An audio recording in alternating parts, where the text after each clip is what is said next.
No one truly chooses to be born, nor do they choose the era, place, or fate that comes with it. In ancient civilizations, the birth of a child was not always a celebrated event. They helped their fathers in the fields, lifted loads heavier than their tiny bodies, or started fires while the morning was still dark. They had no toys except stones, sand, and animal bones. If born disabled, they could be left on a mountainside by their own fathers. A child from a low caste might never learn to read. Peasant children worked the fields, planted rice, and carried water at dawn. Boys were more valued, so baby girls were often killed in silence. Not because parents didn't love them, but because they were too poor to love everyone. Horrible choices were born of hunger. In big cities, children were sold as house slaves or noble entertainment.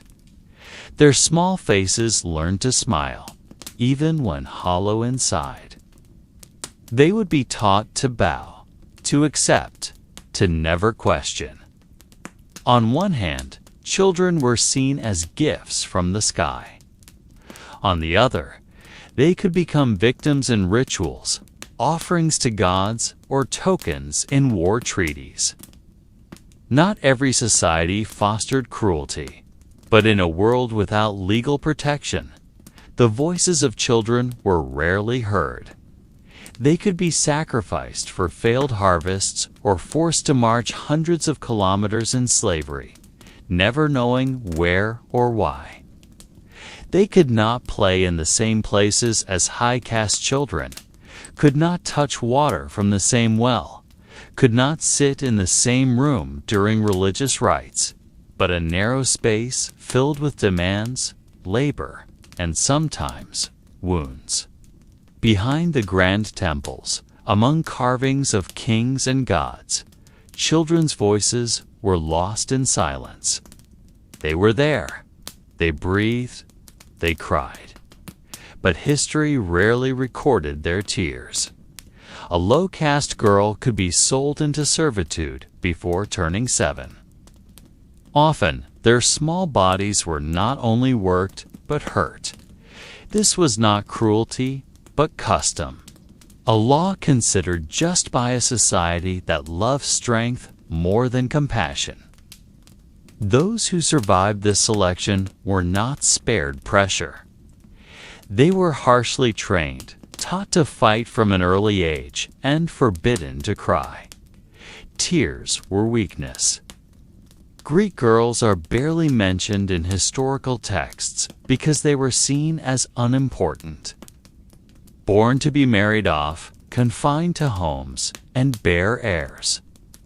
Some were taught to write if born into wealth, but most were only taught to obey and be silent. Girls were even quieter. By the age of 5, they were shaped to become patient wives, skilled at weaving and not asking questions. In farming or artisan families, a girl could be traded for oxen or a sack of grain by the age of 10. Early marriage was no rarity, and love was not part of their story. Sometimes it was merely an increase in household numbers, or a sign that the mother could still give birth to satisfy her husband's will. A pharaoh's child lived in a palace, served and pampered, but their life was not their own. They were a symbol, not a person, a political plan, not a free soul. They were trained to speak like gods, walk like kings, sit like statues that must remain perfect. In contrast, children by the Nile spent their childhood in mud and heat. They bathed in the same river as crocodiles, fished for dinner, and slept in mud brick houses with straw roofs. If sick, they were not taken to healers. They healed on their own, or not at all. Not every child cried at birth because they were strong.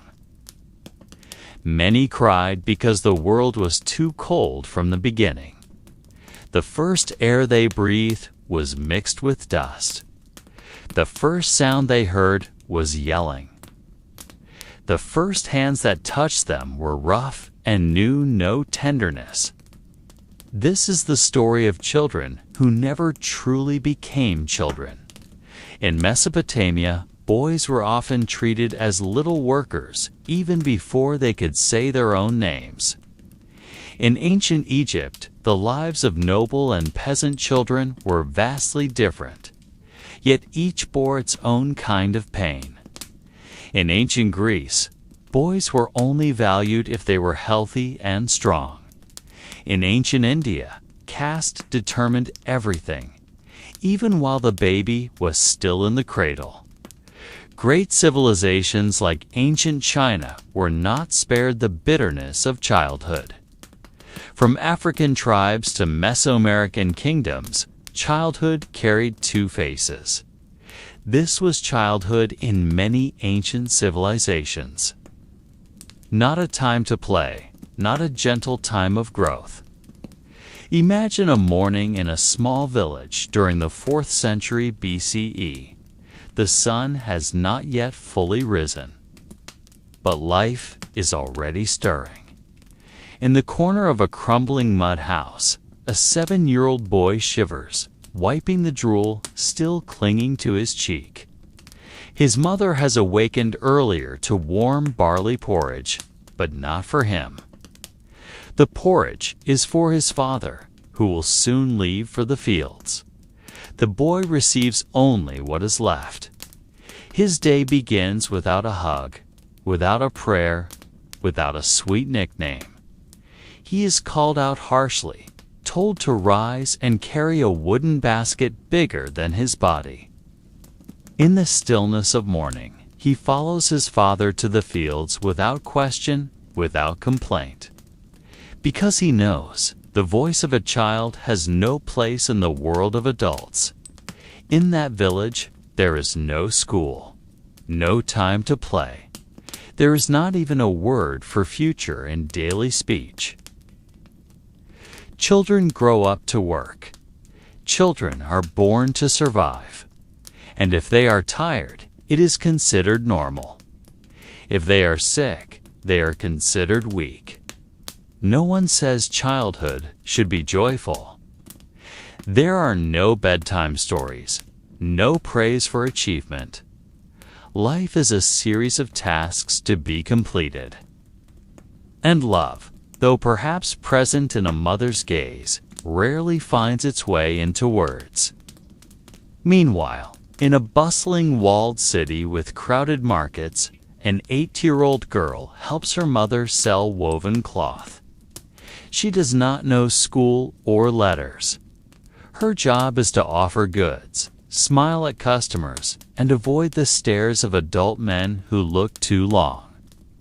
She has already learned that her body could be used for trade, not through words, but through the anxious gestures of her mother whenever a wealthy merchant comes too close. That fear spreads silently. She begins to realize she is not just a child. She is a little girl in a world that is unkind to women. In ancient societies, age offered no protection. Children were not distinguished from adults in many ways. They could be punished, blamed, even imprisoned. The law had no special chapter for children. And many of them did not know what law was, only that if they cried too loudly or spilled water, a father's hand could turn into a whip. Children had to learn to read their parents' expressions faster than learning to read letters. They had to know when to be silent, when to move away, when to lower their gaze. To avoid becoming the target of anger born from exhaustion and poverty. There were also children who never knew their families. They were sold early or taken by others due to debt. They lived in strangers' homes, served strangers, and called strangers father or mother. They slept on kitchen floors, ate leftovers, and washed their master's feet before bed. Some of them no longer remembered their real names. They grew up in quiet confusion. Being a slave was not only about chains on the feet, but about losing a place to return to. Some children were used as entertainment. They were forced to dance at parties, sing for guests, and laugh on command. Behind flower decorations and colorful clothes, they hid a weariness they could not explain. They had to appear cheerful, even with bruised bodies. If they cried, they were seen as ungrateful. If they were tired, they were called spoiled. So they learned to fake smiles. The adult world demanded performances, and children became small actors in plays they never chose. In many civilizations, child mortality was high. Disease, malnutrition, and violence were part of unwritten statistics. And if a child died, the ceremony held was not always filled with tears. Sometimes there was only silence, and soon after, a discussion about who would take the child's role in the house. Life goes on, they said. But for children who left without ever knowing what it meant to be loved, the world had failed to give them a reason to stay. Childhood, in many ancient tales, was not sweet. It was a narrow space between birth and duty, between tears and work, between hunger and silence. Children were not taught to dream. They were taught to obey. And in their silence, history recorded them not as people, but as numbers, as symbols, as unknown names on old tablets nearly erased by time. On the slopes of a rocky mountain once believed to house the gods, a small boy stood clutching a goat.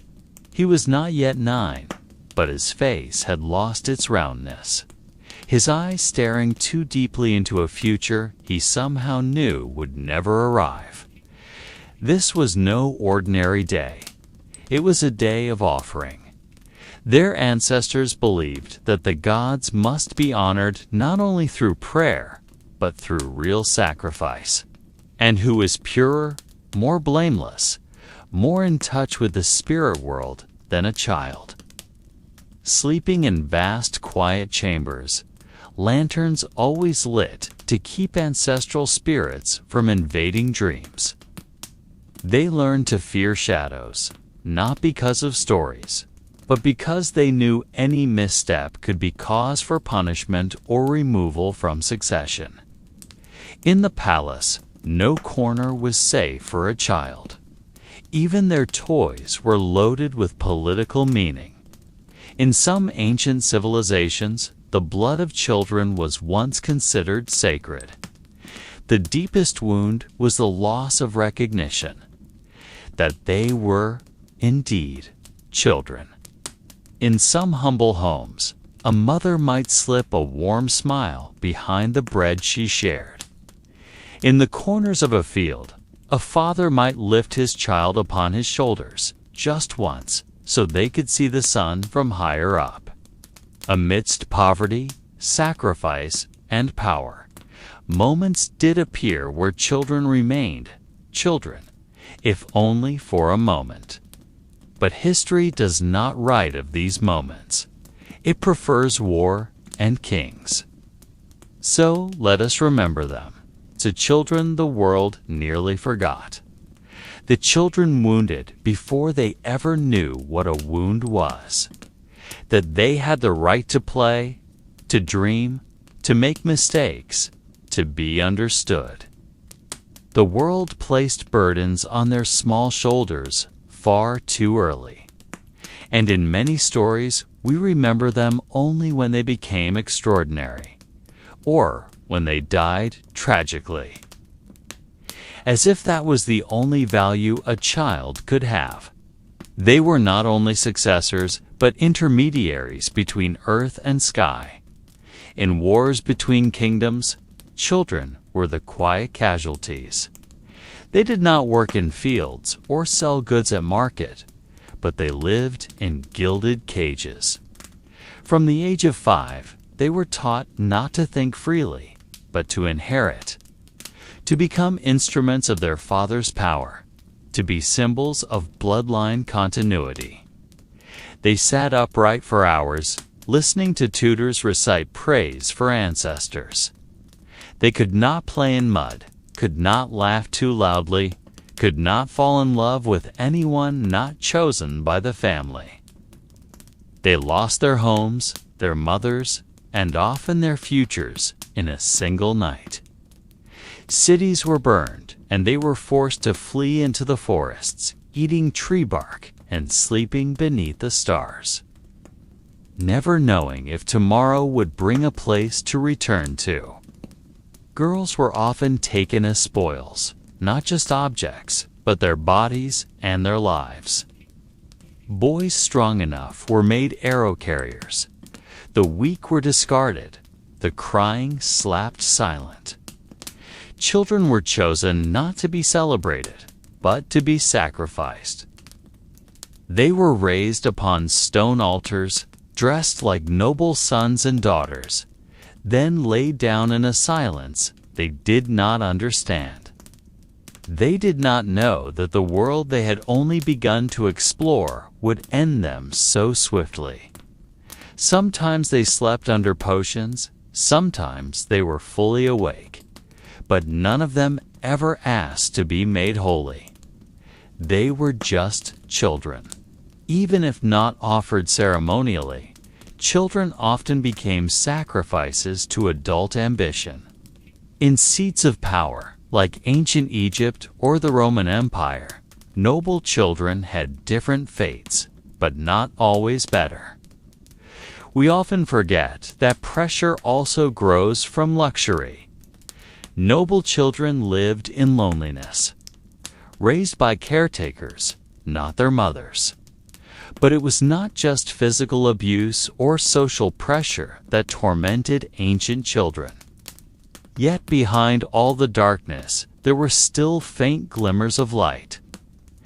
Let us walk through the valleys of Mesopotamia, a region described as the cradle of civilization, a fertile land between two rivers that promised harvest and prosperity. But for the children born among piles of clay and mud brick walls, that prosperity did not belong to them. Children were not born to play, but to help. From the moment they could stand and hold tools, they were made to assist in the fields, grind grain, carry water, or lift burdens from the river to the home. The laughter of children was faint and rare. Their time did not belong to them. At night, they would gaze at the stars, asking the sky if there was a gentler life beyond. They whispered to fellow slaves, stole moments to play hand shadows on walls, or sang old songs their mothers once taught before everything was lost. The answer may lie in the resilience only children possess. They hold magic in their minds, able to imagine ships from wood scraps, castles from dust, and friends from shadows. They told stories to themselves so they wouldn't feel alone. They drew in sand, sang songs in their own language, and laughed even in hunger. Perhaps that is why they lived on. Not because the world allowed it, but because they chose to dream even in silence.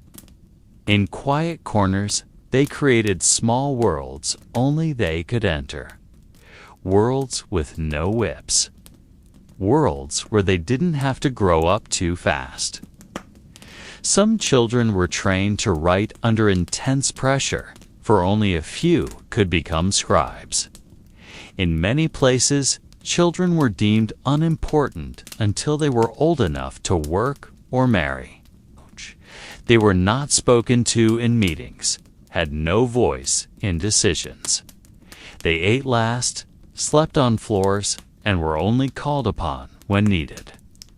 Even their cries were treated as disturbances, not calls for understanding. The adult world was in a rush. There was no time to hold a scared child, no space to ask what they were thinking. Cuneiform on clay tablets demanded precision and patience. Behind it were whips and expectations.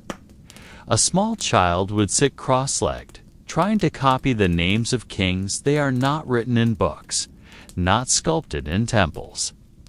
But they were there. They saw, they felt, and they endured.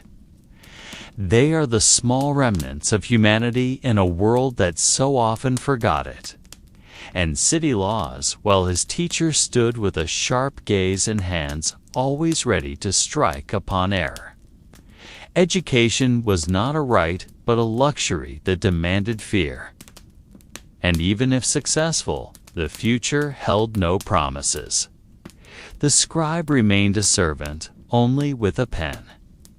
On the other side, many children never saw school at all, caught in the debts of their parents. In the ancient world, debt was an inheritance passed through blood. They were not seen as individuals, but as commodities. Their worth was measured by body strength, facial beauty, and obedience. Beautiful children were sold for entertainment, strong ones to mines or ship galleys. No one asked what they wanted. No one wondered about their dreams. The world only saw how much hardship they could endure. A father unable to pay taxes might offer his child as collateral. These children became slaves in foreign households. They washed clothes, scrubbed feet, fed the children of others who had better fates. They were no longer called by names they knew, but were given new ones, easier for their masters to pronounce. With those names, they began to forget who they once were. Child slavery was a common sight in many regions. In ancient Greece, Rome, and Asia, children became part of the social machine driven by status and caste. Yet even under such conditions, children still searched for glimmers of light. Violence was not the only wound. Neglect was deeper. So how did children survive? How could they grow in a world that seemed to resist their very being? And when we read the great histories of kings and conquests, let us imagine that behind the lines of soldiers, beneath bronze statues, or in the corners of the markets, there were children living without names. Now let us move to a land surrounded by mountains and ruled by rituals, a place known as the Aztec Empire. Here, children were gifts from the gods, but also belonged to the gods. From an early age, boys were trained to become warriors, to hunt, carry firewood, and learn not to cry. Crying was a weakness. If they were caught crying too often, their tongues might be pierced with thorns as a warning. Girls were taught to clean the house, grind corn, and embroider calmly. They were not the center of the world, but part of a chain of responsibilities. They did not play freely. Free time was a luxury unknown. They looked at the sky and thought of the Quetzal bird flying freely, but knew their lives were chains they must carry. The concept of happiness as we understand it now did not exist. Those who left no names, but left traces through silence. Children who walked to the altar not for sin, but for destiny. Those born in an era where childhood was a sacrifice. And life was not about oneself, but about maintaining the balance of a world far greater than them. What existed were honor, duty, and alignment with the spiritual world. An obedient child was a good child. A sacrificial child was a sacred one. So happiness was measured by how little trouble one caused, by how deeply they could endure. Children were not asked to dream, but to survive within the frame of a world designed long before they were born. They practiced smiling in silence, learned to read adult body language to know when to speak and when to be completely quiet. Children became experts at arranging expressionless faces even when their hearts trembled. And if a child failed to become tough, they were seen as failures in the system. Weakness was not just personal, but shameful to the family. So everyone demanded. Everyone pushed. Even fellow children could become enforcers, reporting small mistakes to preserve harmony. They were expected to be quiet and obedient, for a woman's voice was seen like the wind that must stay calm within the home. A child could be considered a blessing, but also a sacrifice. In a belief system that united sky and earth through blood, a child's life could be a ticket to cosmic harmony. Imagine a small child, unaware of the world, slowly walking toward a stone altar, accompanied by chanting and incense, their face innocent, their mind unaware of the ending that awaits. Aztec children grew up in a world full of rules. For them, life was a test of discipline. There were schools for Aztec children, but education was not a place to breathe easily. It was a place of character formation through suffering. Children were awakened before dawn, doused with cold water, forced to walk long distances with burdens on their backs. And if they were lazy, teachers would press fire to their arms or make them inhale chilly smoke. This was not personal cruelty, but part of the system. A system that believed pain shaped strong humans, that suffering from a young age was the path to glory. Yet, behind all of that, there was also silent love. Mothers would sing gentle songs to their babies at night.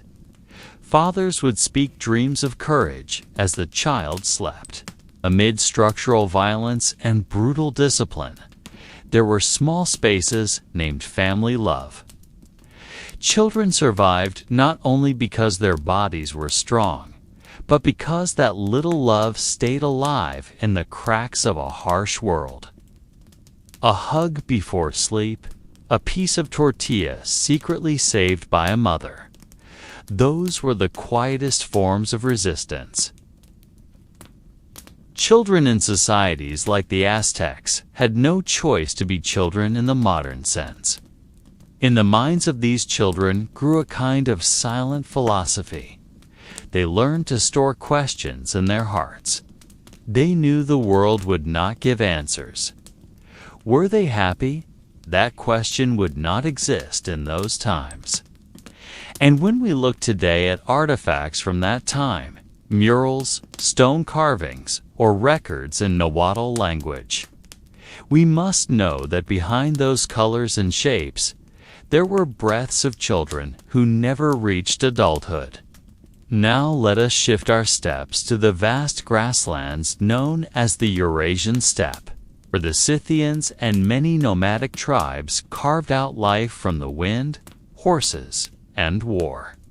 In their world, children were not born to be nurtured in the warmth of a home, but to immediately blend into the harsh motion of life.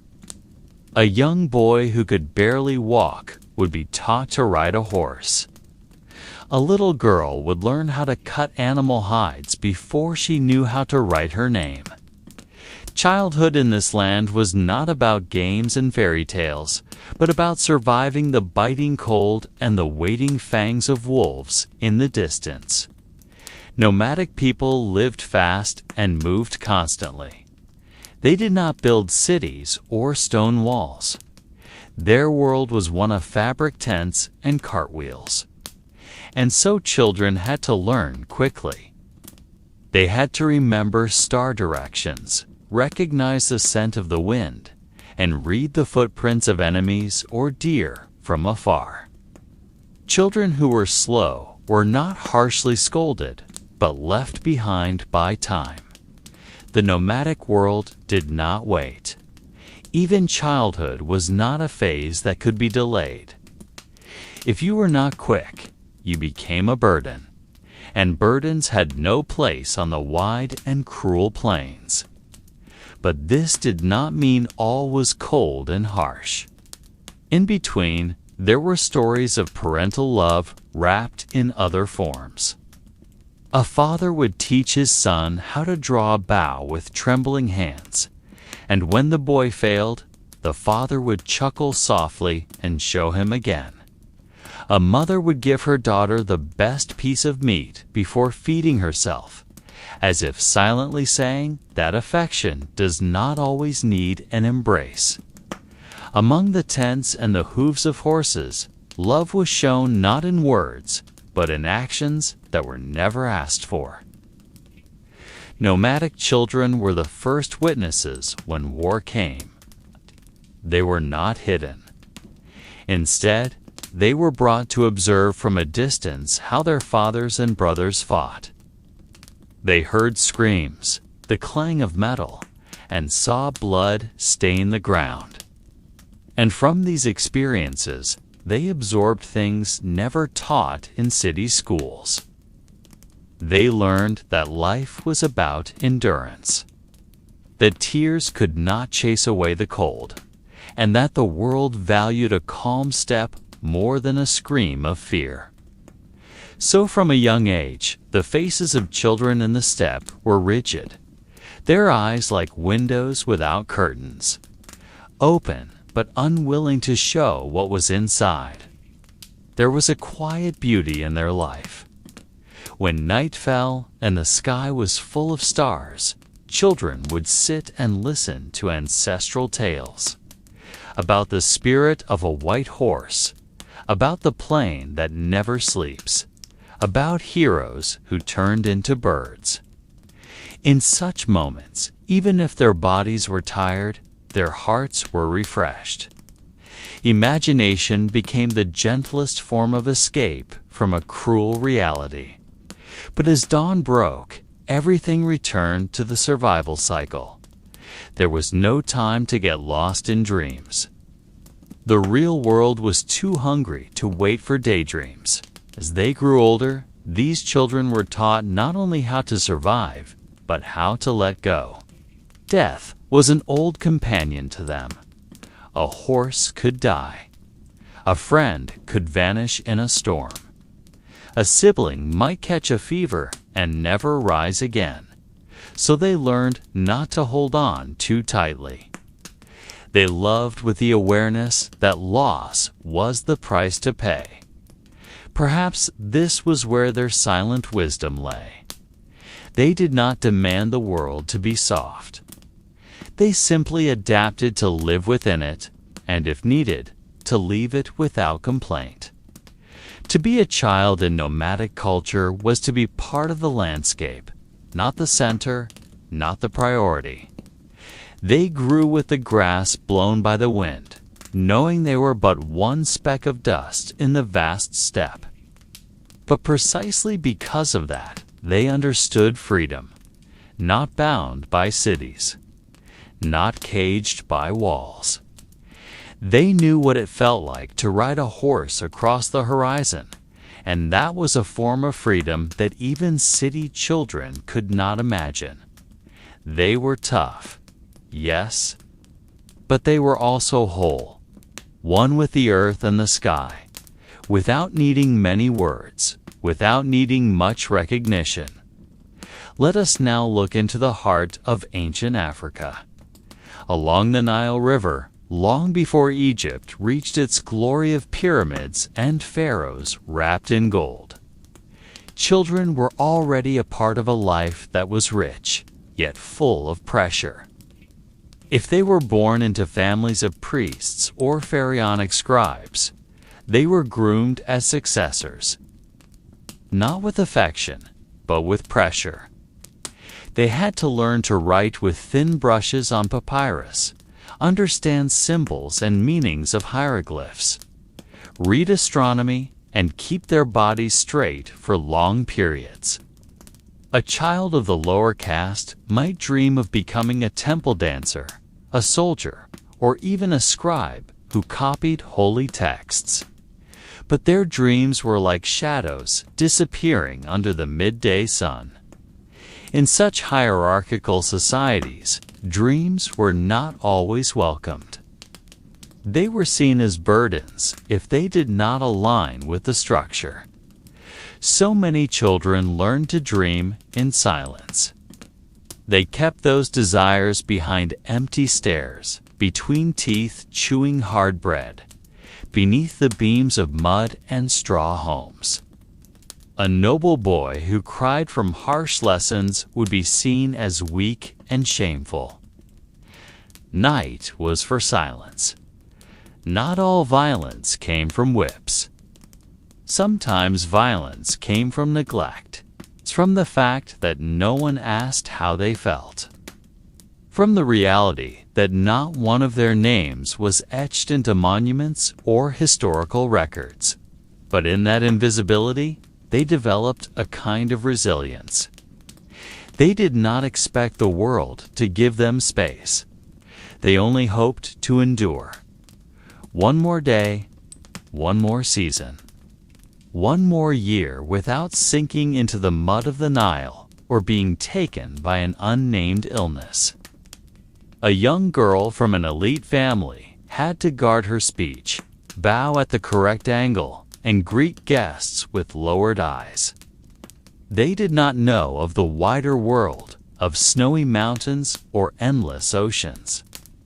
But they knew of the currents that carried lotus petals, of ripples that hid small fish, of wind sounds that carried the scent of rain. And in that quiet moment, however brief, they became part of an eternity recorded by no one. A childhood not soft, but real. A life harsh, but not meaningless. If they failed, it was not just personal shame, but disgrace upon their entire lineage.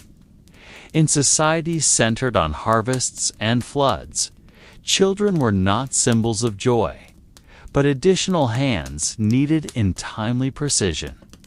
Sometimes fed, sometimes not. Sometimes seen as human, sometimes not.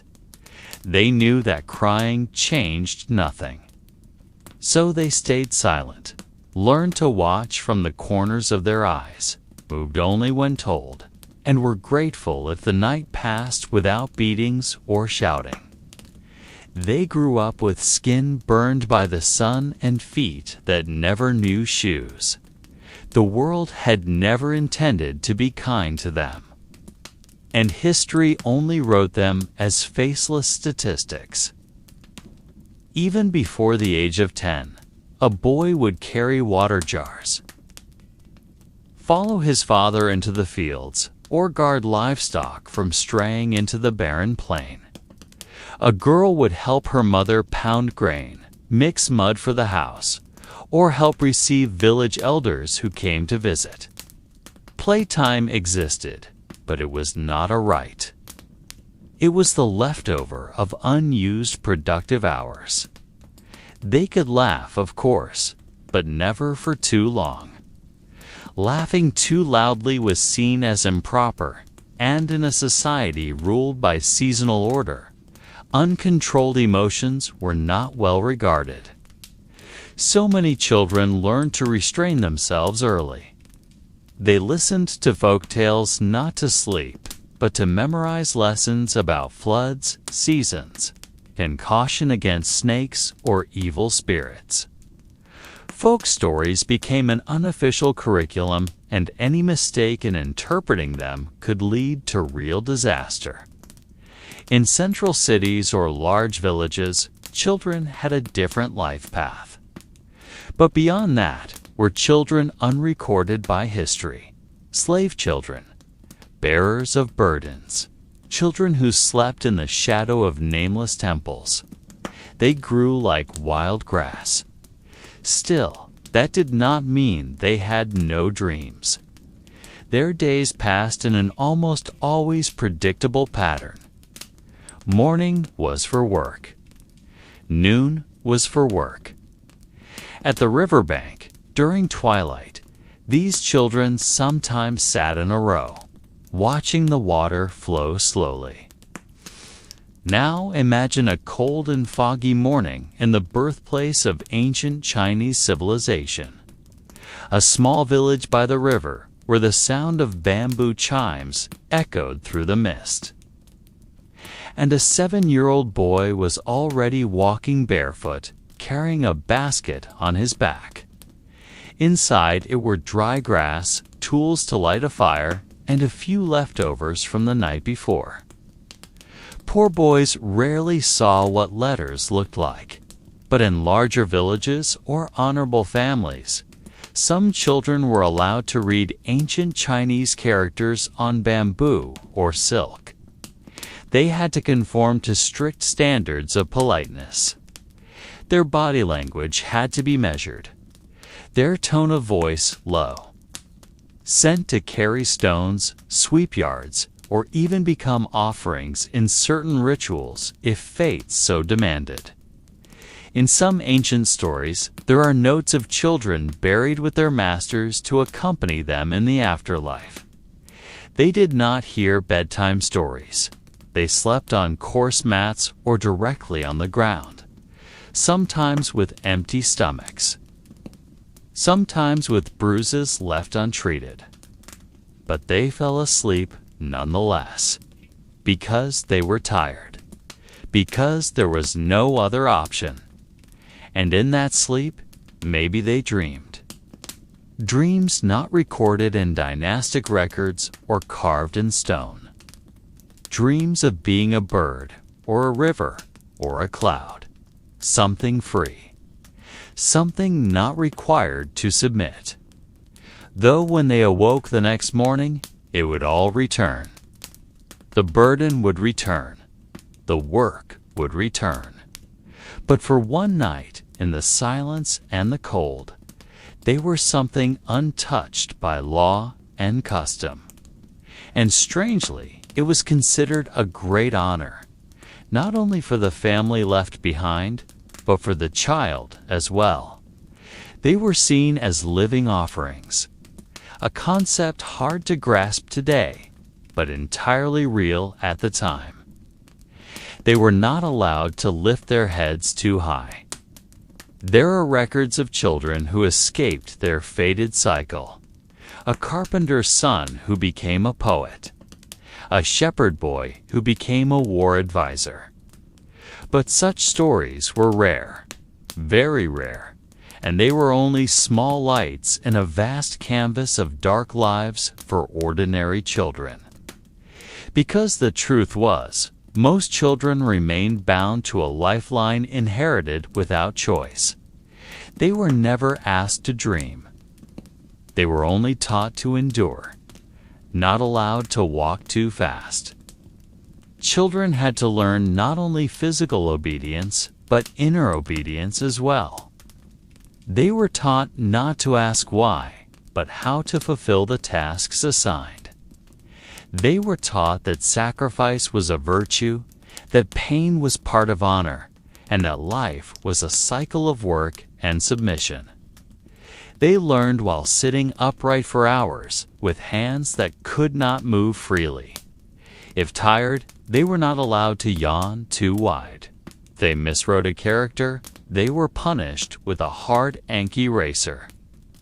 But this was an honor. And if they succeeded, they could hope to become palace officials, teachers, or poets for noble families. He was not going to play. He was heading to the forest to gather sticks, or to the field to scare birds from the rice. His 10-year-old brother had already joined weaving work or metal forging. learning from their father's hands scarred by small burns. In a farmer's family, age was not the measure of readiness. Whoever could walk could work. Girls fared no better. At home, they rose before dawn, washing fabrics heavier than their bodies, grinding sesame seeds into oil, helping their mother prepare small offerings at the ancestral altar. In a culture that deeply respected ancestors and lineage, girls were raised under an invisible burden.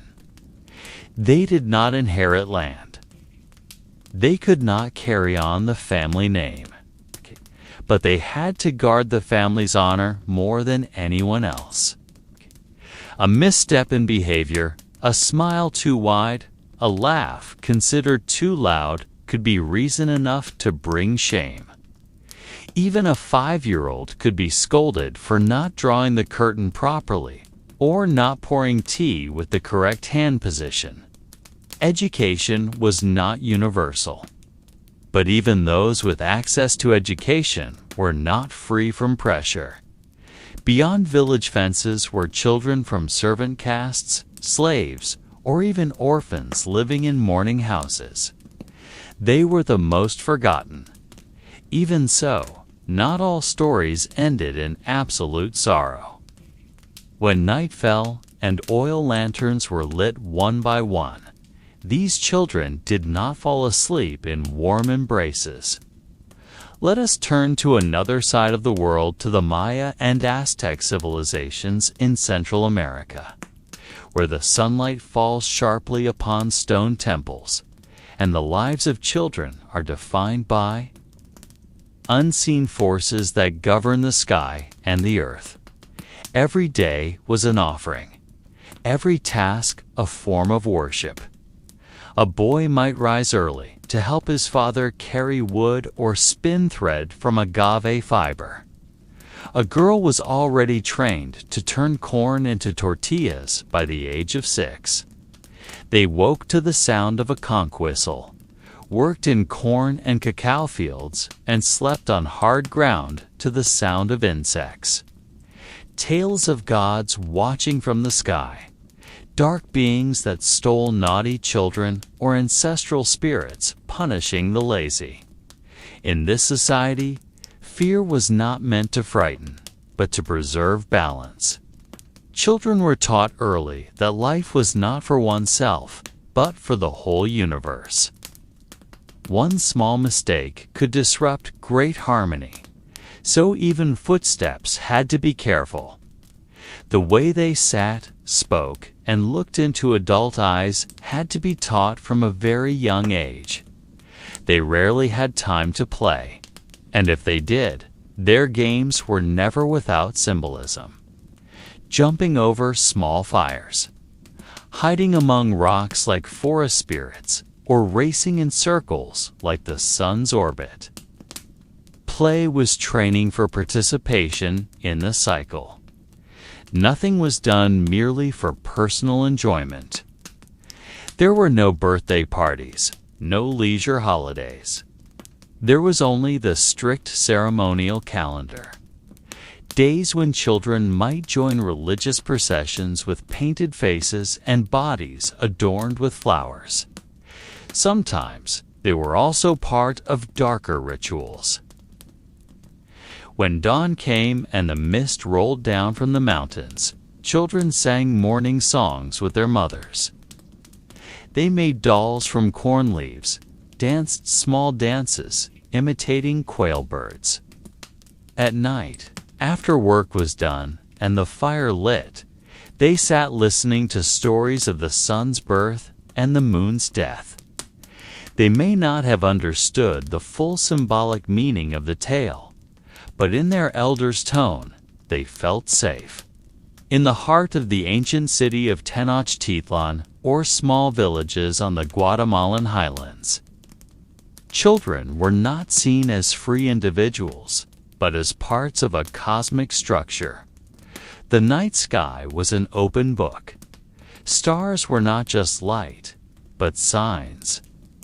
stones were not just objects, but had souls. River water could speak if listened to correctly. Children were taught to believe that the world was alive. And in that simplicity, in a world that bound them with rules, there was a small space where imagination could grow, where they could, if only briefly, forget the roles they were burdened with. Be a child, just a child, laughing because the sun lit a leaf, sitting still because a bird flew too close. They were chosen not because they were useless, but because they were believed to be pure. Boys were taught warfare, astronomy, sacred language, and timekeeping based on the stars. Girls were taught weaving, cooking, and ritual songs. Physical punishment was not uncommon. A child who disrespected a teacher might be punished with thorns or forced to inhale chilly smoke as a lesson. The goal was not just to educate, but to form people loyal to the order, who knew their place in the sacred hierarchy. Innocent children were thought to be closer to the spirits. With that belief, they were taken to the highest altars, dressed like princes and princesses, fed well one last time, then offered in a ritual that was both sacred and terrifying. Of course, not every child faced this fate.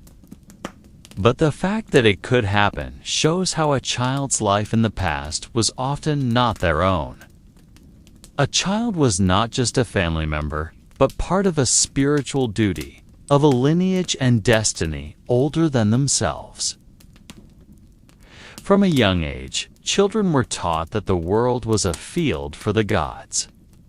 Historical records and artifacts show that during times of crisis, such as long droughts or natural events interpreted as signs of divine anger, children were sacrificed. Education for those not involved in ritual was still harsh. Temple schools for nobles and warriors enforced strict discipline. For children of the common folk or farmers, life was no easier. Children were also raised on stories that educated through fear.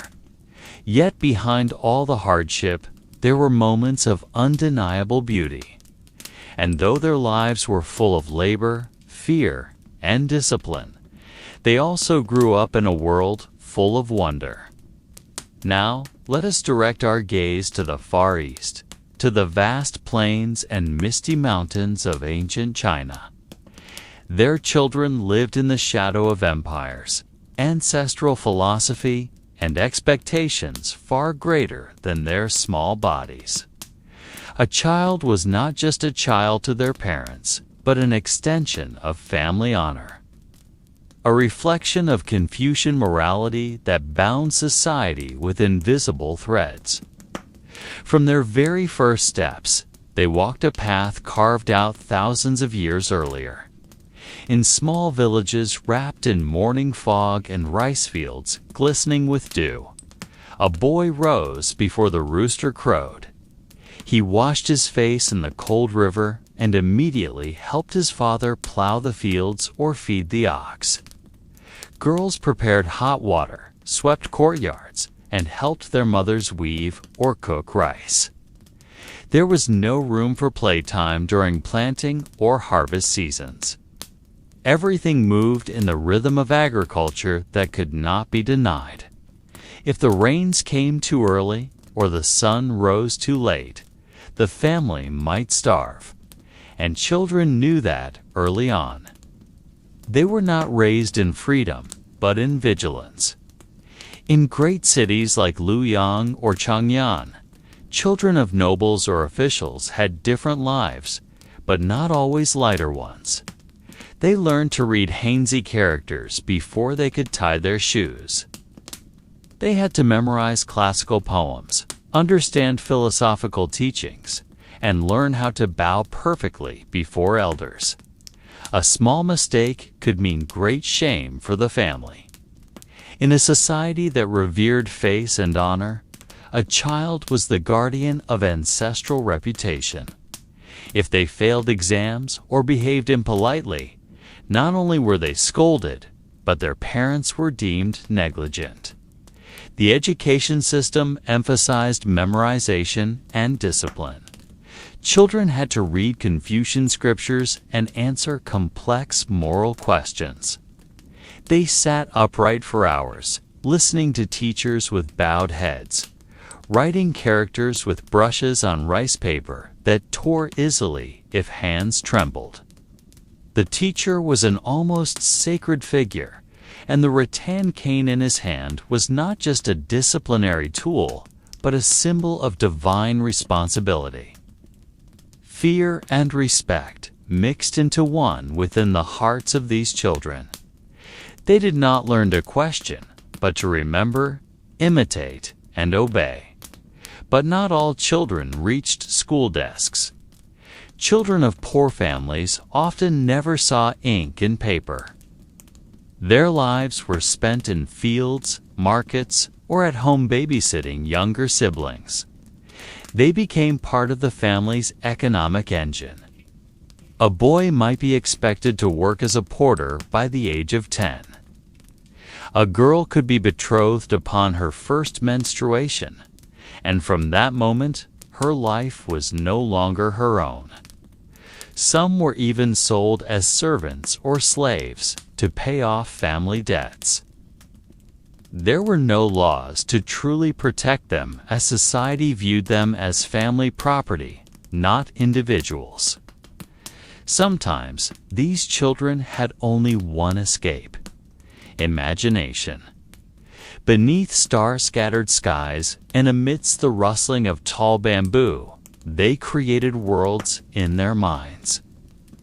Worlds where they could be dragons, mountain sorcerers, or river guardians.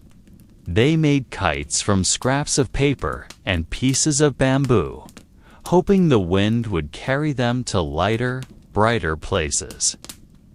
Though their bodies were tired, their minds wandered. And in the stillness of night, when the adult world slept, they whispered dreams to the sky, hoping someone was listening. But reality always returned quickly. Dawn brought back responsibility, and dreams had to be folded with their thin blankets and stored in their hearts. Even so, not everything was bleak. In the crevices of harsh life, there was quiet affection. A mother's embrace on a cold night. A plate of warm rice given first to the child. A father's small smile when his child tied their sandals properly. In these small moments, a child could feel that life, though hard, still held points of light. Ancient China shaped its children not for the present, but for the future they would inherit. They were shaped to be successors, not enjoyers. They were taught to be strong, not for power, but for stability. And in all that pressure, in all those expectations, they grew slowly like bonsai trees patiently shaped, carefully pruned, and left to live within boundaries already drawn. These children did not learn to be themselves, but to be part of something bigger, older, more magnificent than a personal life. We cross continents once more, toward a civilization built between the slow-flowing Nile and pyramids that reach toward the sky. Ancient Egypt, with all its grandeur preserved in stone and hieroglyphs, also holds quieter stories of small children growing up in the shadow of gods and pharaohs. They played with wooden and clay toys, learned to read the intricate symbols etched on papyrus, and listened to priests chant tales of Osiris and Isis beneath torchlight. Yet behind it all, they were future administrators. They might dance in temples, carry lotus flowers, or sacred jars. While not all practices ended in physical death, the psychological strain was very real. Imagine a small child kneeling before a massive statue with eyes covered by cloth, hearing ceremonial chants and the footsteps of priests. The world was not a playground for them, but a sacred space with no forgiveness for minor faults. But for some, the temple was not just a place of worship, but a place to live. They picked wheat, ground grain, and lifted loads heavier than their own bodies. Their skin darkened, not from joyful play in the sun, but from relentless burning day after day. There were no holidays or wages. They worked because it was the only way to survive. And at night, they fell asleep not from fullness, but from exhaustion deeper than hunger. Orphans, or those offered to the gods by their parents, lived as temple servants. They played games using seeds as pawns, mimicked animal sounds, or told each other tales of the god Ra's boat crossing the night sky. A civilization that carved kings' names into stone, but often forgot the names of the children who carried those stones. These children were the unseen backbone that held up temples and palaces. They were not the main characters in the stories of history, but without them, history could not stand. Sometimes they made toys from stones or shells and stared at them like precious treasures. Imagination was their final refuge. Even if the real world was cruel, the world in their minds remained alive. That's where they stored their hopes, though they dared not speak them aloud. They slept on stone floors, woke before the sun, and memorized long prayers without error. Their meals were measured, their rest restricted, and punishment awaited if sacred order was broken. In the name of holiness, they were shaped into obedient beings who lived not for themselves, but for a higher will. A boy born to a high priest's family was expected to inherit the role without question. A girl from a noble house could be groomed to be a magistrate's wife, even while still playing with dolls made of mud. Freedom to choose did not grow in palace gardens. Everything was dictated by birth. They were born into a world so structured that even their names could be tied to divine will.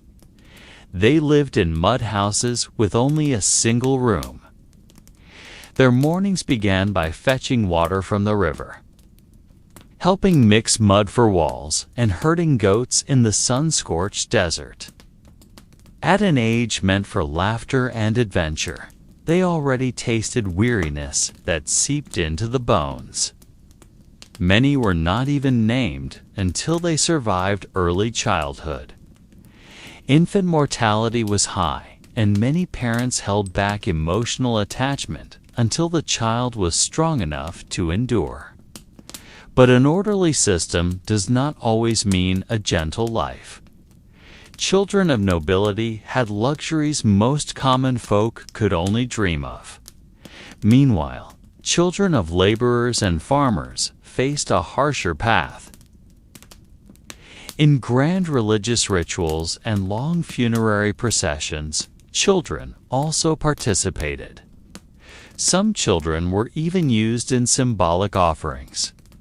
Ancient records tell of rituals where children were enclosed to represent imprisoned deities or symbolically buried alive. During harvest season, children worked in the fields alongside their parents.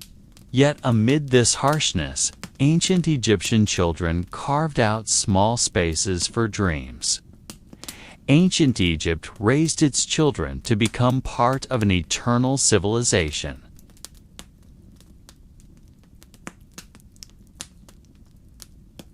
From the sands of Egypt, we sail to another towering civilization in the jungles and highlands.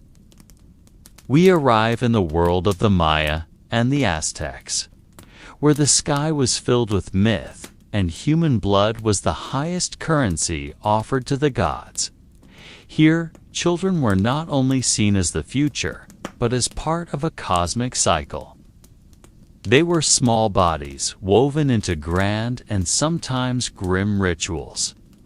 From an early age, they were taught that life was a gift and that even their own bodies could be offerings. In their epics, children who died in sacrifice ascended to a special heaven, an eternal garden where flowers never wilted. They were trained from young to become warriors or servants. They made dolls from stones and string. They danced under the moon, mimicking the rain god's movements, singing songs only they could understand. In their small, tight world, imagination was the only kingdom where they could be rulers. There were war games where children ran through mud fields, carrying toy spears, shouting as if facing enemies. But these games were no jest. They were early training for a life of impact. Even before adulthood, they knew how it felt to bleed, to fall, and to be wrapped in healing leaves. They were shaped not to cry, but to endure. And when night came, those wounds didn't always heal. But they still rose in the morning because there was no other choice. It was the highest honor, even for their families. But could a child truly grasp the meaning of honor in a world where they still wanted to play with a small dog or follow a butterfly landing on their brow? In some folk tales, children were the purest beings, and thus their blood was the most potent to cleanse the world. It was a belief deep and hard to challenge, even by compassion. And perhaps that is the most painful thing. That the ancient world, in its effort to understand the universe, often forgot that children were meant to grow, not be sacrificed. The adult world was often too large for a small heart that only knew the warmth of a mother's embrace and the sweet taste of corn at their fingertips. Noble Maya children were raised under strict instruction. They learned to read glyphs, to understand complex timekeeping, and to speak with gods through dreams and visions. They were born in clay homes that were hot and cramped, where sleeping shifts were necessary due to limited space. They were brought to the temple, not by force, but with songs and flowers. Yet through their young eyes, not every journey felt like honor. Behind stone walls, they were bathed, dressed in white, and taught to be silent. They were fed the best fruits, laid on soft beds, and surrounded by whispered prayers. But quietly, all of this was preparation for sacrifice. Some of them knew, some did not. They helped their mothers grind maize with stone and followed their fathers to plant cacao, often with empty stomachs. When rain refused to fall, they too looked to the sky, not with hope, but with fear, because in their culture, a failed harvest did not only mean hunger, but that blood must be shed to atone for the sky's anger. Most were taught not to question, but to remember. To remember lineage, the legends of gods, and the sequence of sacrifices. A boy born from royal blood would be raised to become a priest or a warrior. A girl would be guided to be a temple keeper or a bridge between the spirit world and the living. From birth, their paths were already written in the sky. But for common children, life never felt like a holy ceremony. Some children were chosen by priests. These children were believed to be born under special stars or to show signs from the divine. Children in Aztec culture were even closer to the idea that death was part of life. For children not chosen as offerings, life was still not light, They also had small moments to play. They made rubber balls and played games that would one day inspire modern sports. But even imagination could not always protect them from the truth that their bodies were seen as bridges between this world and the divine. We leave the Americas and sail far toward colder lands, to the soil where Viking legends were born from snow and stone. In Scandinavia, between majestic fjords and long nights without light, children were born into a world that was harsh and void of mercy. For them, childhood was not a season of play, but a time of shaping. There was no room for weakness, for even summer came too briefly to pamper anyone. A Viking boy was not raised with tender words, but with stories of battle, bravery, and honor earned through blood. From the age of 5 or 6, they were taught to hold axes, not dolls. His father was a boatmaker, not skilled in comforting. They did not complain much, for complaints could not change the season. They saw their mothers carry buckets of water from frozen rivers and their fathers patching boats in falling snow. They grew like stone cliffs carved by waves. And when their time came, they would live the same way. Not with lofty hopes, but with quiet strength. Not with grand dreams, but with loyalty to the land, the family, and the silent gods. But he taught Eirik to make rope from reindeer hide, to mend torn sails, and to read the sound of the wind. The quiet nights were filled with the sound of wood being split and the howl of wind beyond the wooden walls. Eirik never truly cried, but every knot he tied was his way of stitching back the part of himself that was lost. They lit fires during storms and kept the household when the men were away on raids or trading in distant lands. There was no concept of pampered children, only members of the clan who needed to be relied on, no matter how small their hands. In bedtime tales, their gods did not caress children with love, but tested them through trials. They were trained to endure cold, hunger, and solitude. When supplies ran low, families had to decide who would get more and who had to survive with less. Sick children were sometimes left to face their fate, for medicine was not always available. In their culture, early death was not a personal tragedy, but the will of the gods. In farming families, children helped plant barley and tend sheep.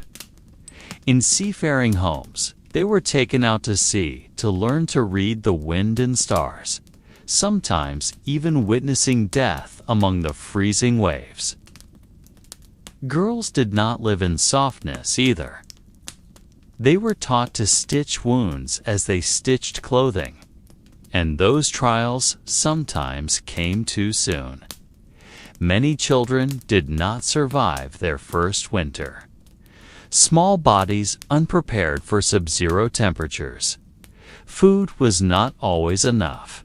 Yet, within that harsh life, children also grew with great souls. They knew the value of every flame that stayed lit. They knew the meaning of a warm piece of bread. They learned to read stories in the dark sky and the silent sea. They treasured laughter, knowing how rarely it came.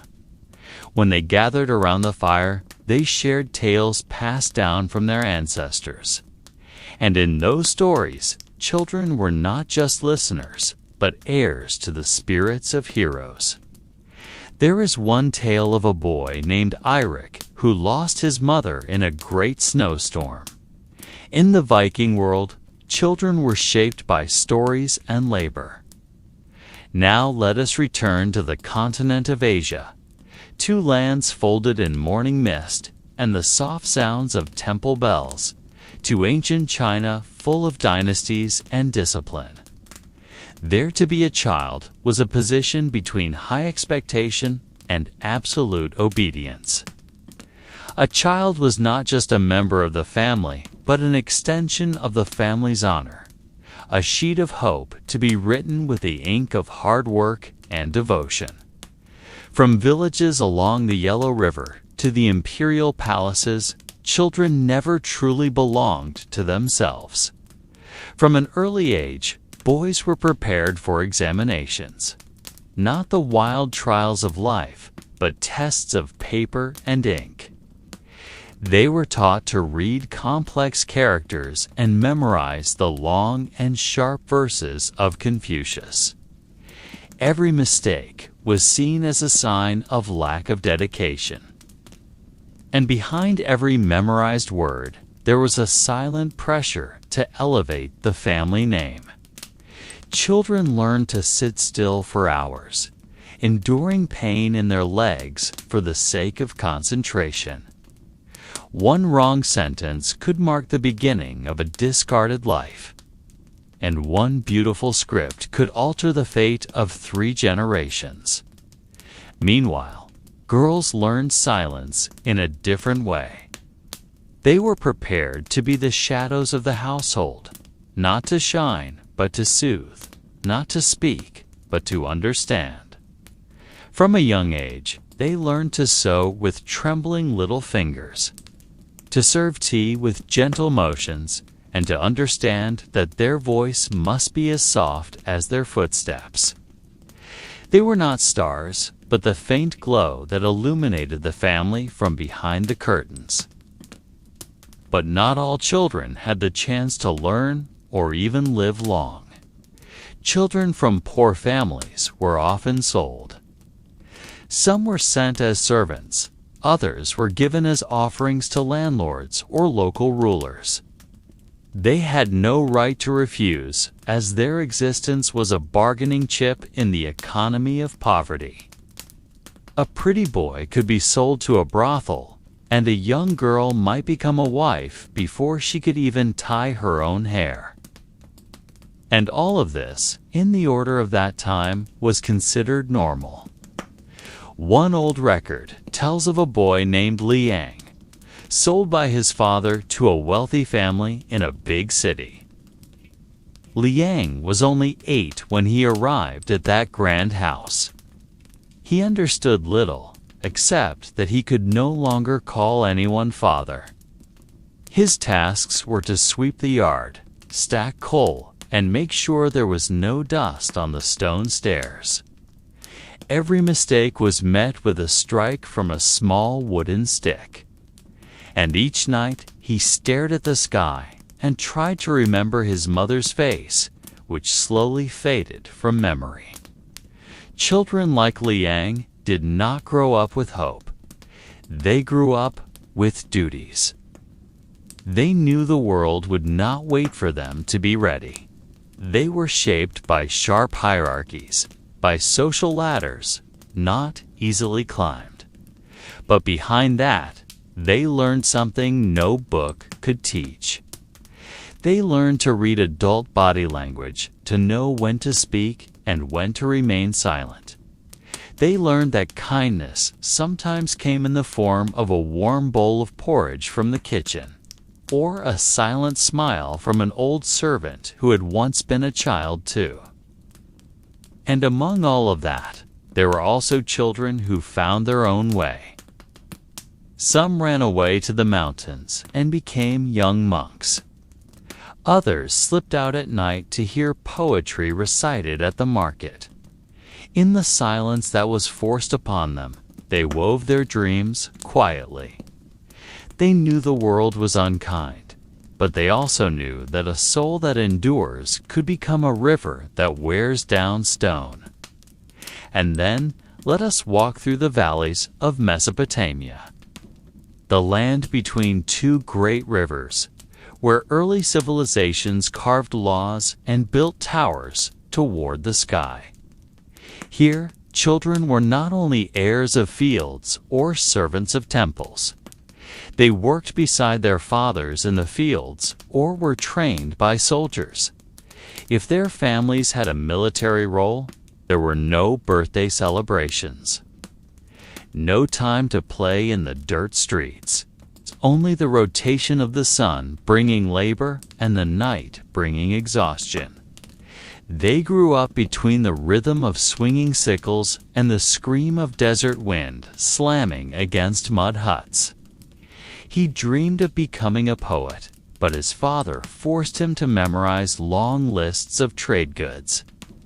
They were voices drowned in offering prayers, in harvest counts, and in tax calculations, not as shouts, but as whispers, as a breeze brushing the Tigris and Euphrates rivers, as the faint tap of fingers that once held tablets, and as eyes that once looked at the evening sky, asking if life would always be like this. They were children who never had the chance to grow, yet held up a world that would not stop growing. They did not write the books, but they were the contents of those books. They did not name the laws, but they were the reason those laws existed. And in every stone carving that spoke of a king's glory or a victory in war, there were children grinding grain, stacking bricks, and fetching water. They were never named, but without them, nothing would stand. He loved the rain falling in the afternoon and the smell of wet earth. But his life was pointed to ward numbers and calculations. Each time he pressed a character into clay, he felt his soul fade little by little. But he kept writing, for it was the only way to survive. In a world where children had to give up before they even knew hope, surviving became the quietest form of rebellion. They were also victims of a system still searching for shape.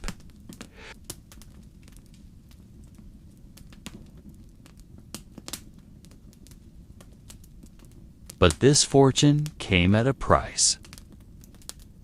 They had to sit still before strict teachers, pressing cuneiform characters into wet clay while enduring sleepiness and hunger.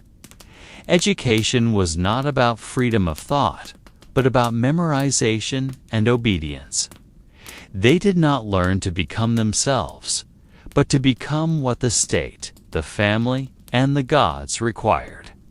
Children in the lands of Sumer, Akkad, Babylon, and Assyria lived in a whirlwind of labor and belief. They learned not only from mothers and fathers, but also from the hardness of soil that demanded harvests and gods that demanded offerings. For boys, childhood often ended when their bodies were strong enough to hold a hoe or a spear. Girls, on the other hand, were prepared for marriage. Not marriage in a romantic sense, but as an economic and family honor bond. In some places, little girls were already promised before they knew the meaning of the word love.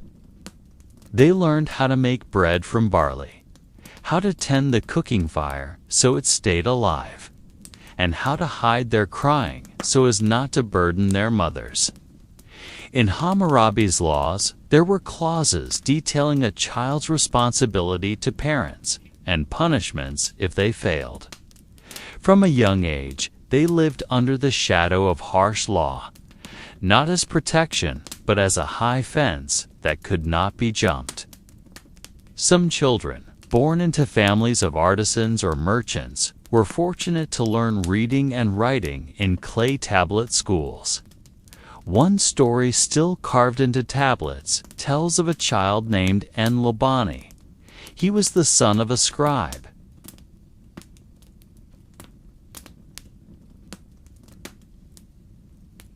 In the silence of those valleys, their voices still echo. Now let us leave the land between rivers and wander toward the vast terrain of ancient China, where legends meet seasons and rituals blend with daily life. Children there were not just heirs to the family name. They were hopes burdened by mountains of tradition and rivers of ancestral expectation. They were groomed to become wives even before their first blood. From morning till dusk, they learned how to sew, how to speak softly, and how to hide wounds behind a smile. A girl who laughed too loudly would be warned, for laughter was a sign of freedom unfit for them.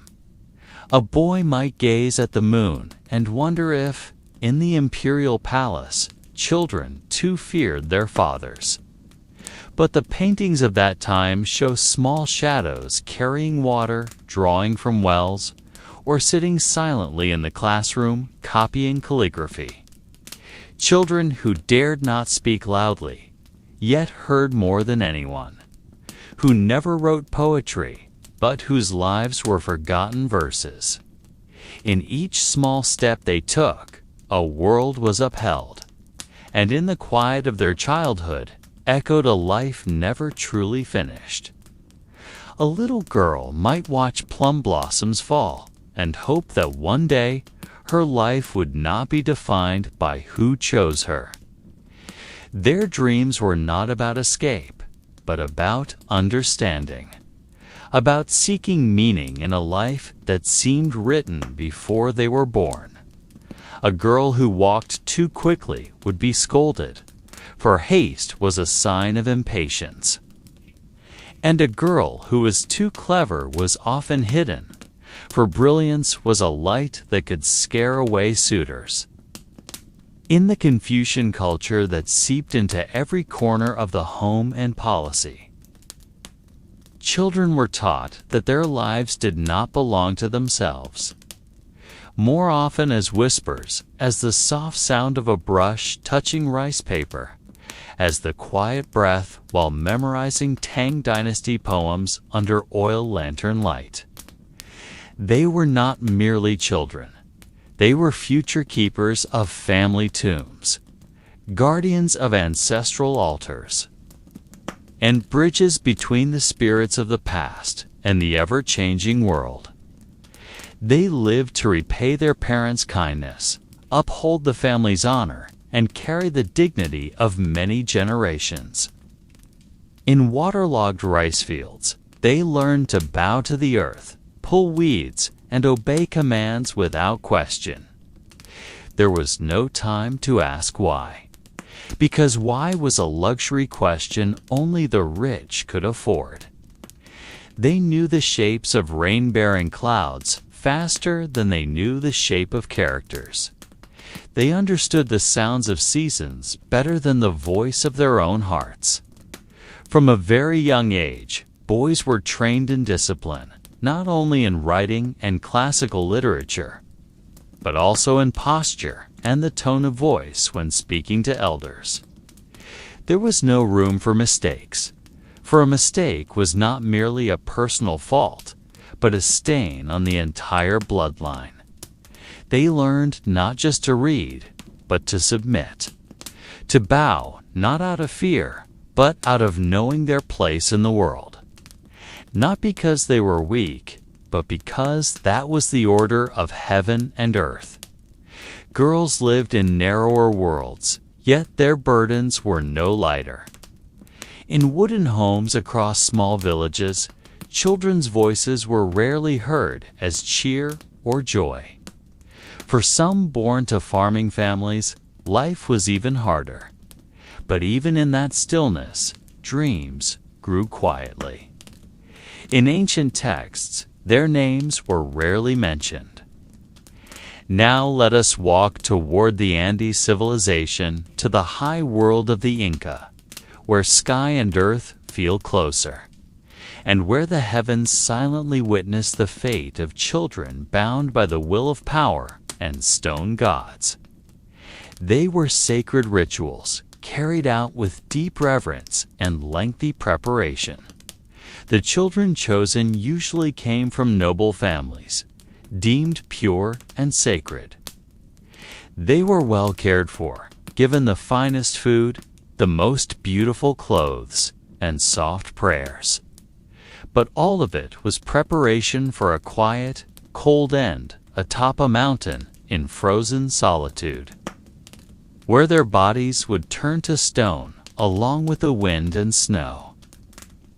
Children who quietly wondered why the earth needed their lives as offerings. Children who kept songs in their hearts, songs never taught, but coming from the deepest place. Songs that might never be sung aloud, but lived among the rustling grass and whispering wind.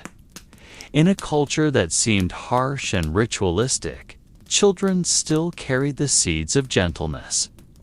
In every blank stare, perhaps a dream that defied explanation. Not to rebel, but to understand. To know, if only briefly, what it felt like to live not as a tool, but simply as a child. In this land, built upon mountains and terraces, children held important roles not because they were loved, but because they were useful. A strong and quiet child might become a messenger. The weak might become an offering. They rose before the sun and walked long distances to fetch water. They learned to read cloud movements, interpret bird calls, and understand signs from stones and soil. A quiet child could be more valuable than 100 words. Watchful eyes could save a family from landslides or drought. And small, skillful hands could produce the finest cloth to be sold in distant markets. They helped grind corn, weave cloth, and care for siblings. While their parents worked in the fields, there was no time to play, no bedtime stories. But there was a vast sky above them and land that always demanded hard work in exchange for life. In Incan culture, child sacrifices to the gods were not merely acts of cruelty. Imagine being a small child praised not for a long life, but for dying with dignity. Not asked to learn reading, but to walk silently toward sacrifice. Their faces might not cry. They might never have known what anger or protest was. For their lives had been directed from the start, arranged with a logic that equated suffering with honor. On that final journey, they were given coca leaves to dull fear, to lull consciousness, so that the body would become light and the soul could fly higher than the mountain itself. Other children living in mountain villages did not face sacrifice, yet still carried heavy burdens. In such societies, the silence of children was not a lack, but a skill. Yet amidst all this order, something always remained unspoken. Now we walk farther east to the fertile plains of Mesopotamia, the birthplace of many great civilizations. The Euphrates and Tigris rivers flow quietly, carrying with them legends, laws, and also the tears of children who lived in a world that was highly structured, yet unkind. In cities like Ur and Babylon, children were not only born into families, but into responsibilities defined by status, caste, and the will of the gods. From a very young age, boys were taught to read and write if they came from elite families or the scribal class. They etched symbols onto clay tablets, trying to comprehend a world governed by angry gods and unquestionable kings. But this was not an act of love or care, it was an investment. Children were future servants, not free individuals. They had no time to dream, for dreams yielded no income. Girls, even in these cities of temples and written law, often had only two paths: to be married off or offered to temple service. A beautiful child could be seen as a blessing, yet also as a burden. An enchanting face could elevate the family status or become a bargaining chip handed over to officials to ensure protection or social advancement. Mesopotamia holds a deep irony. They've recorded nearly every aspect of life in writing, yet the voices of children are nearly absent from those records. Thousands of tablets tell of trade, war, and law, but almost none speak of a child's desire. No verses express their sorrow. No tales tell of a night when a small child cried quietly, afraid of the dark or the thunder that shook the city. But this does not mean they did not cry.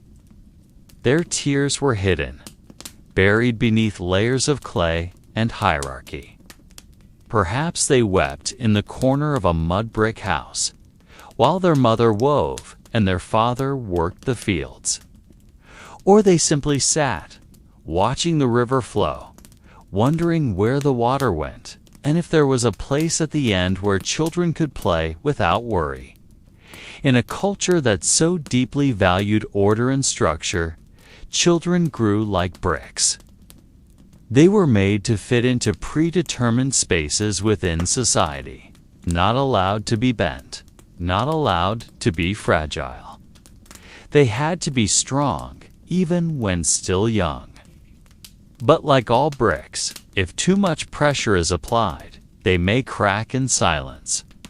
And in the silence of that crack, perhaps resides all the stories never written. Stories of a boy who wished to write poetry but was forced to be a tax clerk. Stories of a little girl who wanted to run through wheat fields but had to sit at an altar all day. Stories never inscribed on clay tablets, but living in grains of sand and the whispers of desert winds that never cease to ask, were they truly children, or just small shadows within a system too vast? Now we cross the ocean of time to North Africa, to ancient Egypt shimmering under sunlight and the shadows of pyramids. In a culture full of symbols, rituals, and the pursuit of eternity, children were part of the divine order, but also part of a long chain of labor. Not all children in ancient Egypt lived as little princes bathed by servants and taught to write by palace tutors. They learned to pound grain, bake bread, weave linen, and care for younger siblings. By the age of 8, many could already manage an entire household. They were not children. They were little mothers, and their smiles were often signs of obedience, not joy. There are inscriptions of games with pebbles, cloth dolls, and songs they sang while weaving. Though rare, these stories show that even in the hardest systems, the seed of childhood still grew. Not all children were workers. Not all childhoods vanished without trace. But still, they were exceptions, not the rule. Most were born to fill tasks, to replace the tired hands of elders. They were not the center of the story. They were the background that shaped the landscape. They were not the voices written in golden ink, but the echoes barely heard among the hieroglyphs.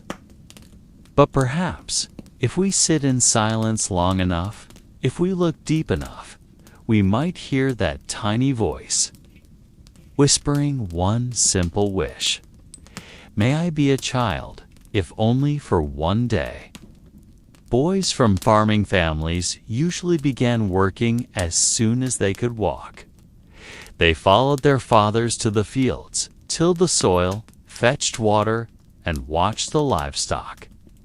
Their small hands quickly learned the roughness of tools and the weight of the sun. There was no pause for questions, no space for dreams. Everything was preordained. The seasons, the harvests, even when one was allowed to rest. And childhood was seen as too valuable to waste on play. Girls, though often staying at home, did not carry lighter burdens. Yet behind all that routine, Egyptian culture held its contradictions. They believed in life after death, in eternal souls, and the importance of balance. Child slaves or the sons of laborers worked tool lifting, pushing, mixing mud, wiping sweat from their fathers' faces. They may not have understood the purpose of such colossal structures, but they knew heat, thirst, and the dust that clung to skin. They knew a kind of pain without a name, and nights too quiet even for sleep. But in the real world, that balance wasn't always felt by children. Not all were given the chance to whisper prayers to Osiris. Many died before even knowing the meaning of their own names. And those towering pyramids, symbols of greatness and immortality, were not built by gods. Small hands helped stack stones. Yet Egypt also left behind small, warm stories. On some tomb walls, there are images of children playing, holding hands, dancing under the sun. And in the end, children in ancient Egypt lived like shadows behind the grand statues of the pharaohs. Behind the greatness of the Roman civilization, between stone corridors and the thunder of war chariots, there were small voices rarely heard. Children in the Roman Empire were part of the ever-turning wheel of power. They could be heirs of wealth or merely property. Their status depended on birthplace and family name. But for millions of children not born into noble blood, life was a string of long duties and fast-moving days without hugs or protection. They were raised by nurses, disciplined by tutors, and shown off at parties. But they were also victims of high expectations and harsh traditions. Boys were pushed to become soldiers or miniature senators. Girls were taught to be silent and obedient, their bodies shaped to please future husbands. Even a mother's love could be stopped by the cold logic of law. A father had the right to reject or discard his child for no reason, simply because the law allowed it. In dense cities like Rome and Alexandria, children filled the streets. Among the ruins, small toys have been found made of wood, bone, and bronze.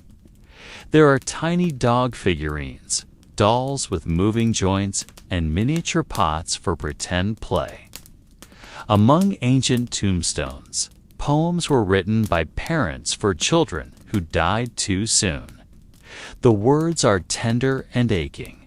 Like wounds, time cannot heal. From these, we know that even within a harsh system, love still slipped through. Though not every child was loved, some were lucky enough to be remembered. They sold water, carried goods, or sang for coins. Footprints of children who once ran with a fistful of bread or sat beneath the sun watching birds. We do not know their names. We do not know their fates, but we know they once existed. They are the hidden souls behind the glory. They are the echoes of ordinary life within legends. They are the children who endured in silence in a history that never fully wrote them in. Age 6 was considered old enough to work, and age 12 was old enough to marry, especially for girls. They grew too fast, in bodies that had never learned to feel safe. If a child was born into a slave family, then from day one their life belonged to someone else. They could be sold, lent, or punished with not a single right attached to them. And behind the walls of the wealthy, children were often treated as property. But not every story of Roman children is a sad one. And if we look at the streets once walked by Julius Caesar or Seneca, perhaps the small footprints still remain. Now we walk eastward into the heart of ancient Chinese civilization. In a land nourished by great rivers and old wisdom, children held a place no less complex than those in the West. He was the bearer of the family name, the keeper of the ancestral altar, and eventually the support for his aging parents. From an early age, he had to learn to write character after character, understand the poetry of Confucius, and practice obedience within the household hierarchy. Historical records and wall paintings show scenes of children playing with bamboo rattles, climbing on their father's back, or hiding their faces in their mother's arms. Philosophers wrote about the importance of parental love, and old teachers told stories of little students who arrived barefoot, eyes wide with questions. Children were not only family members, but also national assets, resources, and sometimes victims of circumstance. But within all that depth, there remained small humans with fragile hopes to be loved unconditionally, to laugh without reason, and to simply be children, even if only in silence. There are poems about parents longing when their child leaves to study far away, and lullabies still sung today passed down through generations without pause. He was not just a child, but a future official, a future sage, or at the very least, a future protector of legacy. But that burden, though framed as honor, left little space for play, let alone freedom. Beneath skies guarded by dragons and ancestral spirits, a child was not just an individual, but a link in the family chain, part of honor, and a component of natural balance. A boy, in particular, was born into heavy expectations. Girls, as in many other cultures, existed more quietly. They were guarded, observed, and guided to become the calming presence in someone else's household one day. Their worth was often measured by how well they could bow and weave. In some poor families, baby girls could be abandoned outright, seen as a burden unable to help pay taxes or carry on the family line. These decisions were not born of hatred, but fear, the fear of hunger, of state punishment, of not surviving. Yet in this highly structured society, tenderness still found a way. Still, the social structure and imperial examination system made childhood not a time of rest, but the first stage of a long race. A child who failed in studies could shame the entire family. A child who loved playing too much might be branded as talentless. A child who rebelled was seen as unfilial. And for children from the lowest castes or servant families, there was little to dream of beyond waking early and working until sleep. Ancient China was a great civilization with a complicated face.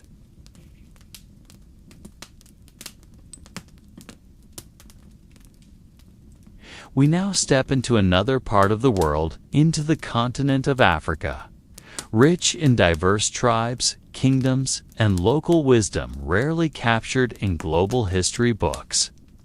Beyond vast deserts and dense forests, childhood was something that depended on the tribe you were born into, the current season, and whether the land yielded enough crops that year. There was no uniform childhood in ancient Africa. Every region had its own stories, every family its own rhythm. In some areas, children were seen as gifts from ancestral spirits, protected with rituals and prayers. They were celebrated at birth, given meaningful names, and introduced to the world with songs and dances. But not all children receive such luxury. During times of inter-tribal wars, slave raids, and natural disasters, many children lost their parents before they could even say mother. Orphans were taken in by neighbors, grandmothers, or sometimes tribal leaders, but many were also left alone in a world far too big. In agrarian communities, children became part of the labor force as soon as their bodies could carry weight. They herded livestock, hauled water from rivers, or helped pound grain. Childhood was not a time for leisure, but a time to learn survival. There were no classrooms with desks and chalkboards, but there was education from nature, from stories told under trees, from ancestral tales passed down by the campfire. Children learned by listening and imitating. They grew from example, not from punishment. In larger kingdoms like Mali and Songhai, formal education began to emerge. Noble children were sent to centers of learning, taught astronomy, literature, and Islamic law. But the gap with common children remained wide. One read manuscripts in Arabic, the other carried sacks of salt or gold. That inequality was not always born of cruelty, but of a social system that had not yet recognized the term children's rights. Children were part of the community, not individuals in their own right. They existed for the family, not for themselves. Even so, tenderness still blossomed amidst the harshness of the land. There were lullabies sung by mothers while pounding rice. There were jump rope games made from tree roots. There was laughter bursting during river baths. There was love in its simplest forms, hand brushing a fevered forehead, a pair of eyes waiting for a child to return from the woods, a chunk of cassava saved for the youngest. Here, childhood was not a story of comfort, but of warmth that endured through seasons and hunger. We now cross the ocean and pause in the Andes highlands at the heart of the Inca Empire rising above the clouds. In a land where the sky feels closer and the earth more sacred. Children were shaped by a balance of nature, spirituality, and authority. Here, childhood was not just a phase of growth, but a time of adaptation to a system that demanded order and devotion from an early age. In Inca culture, the family was important, but not supreme. This state the empire, and its decrees, stood as the highest authority.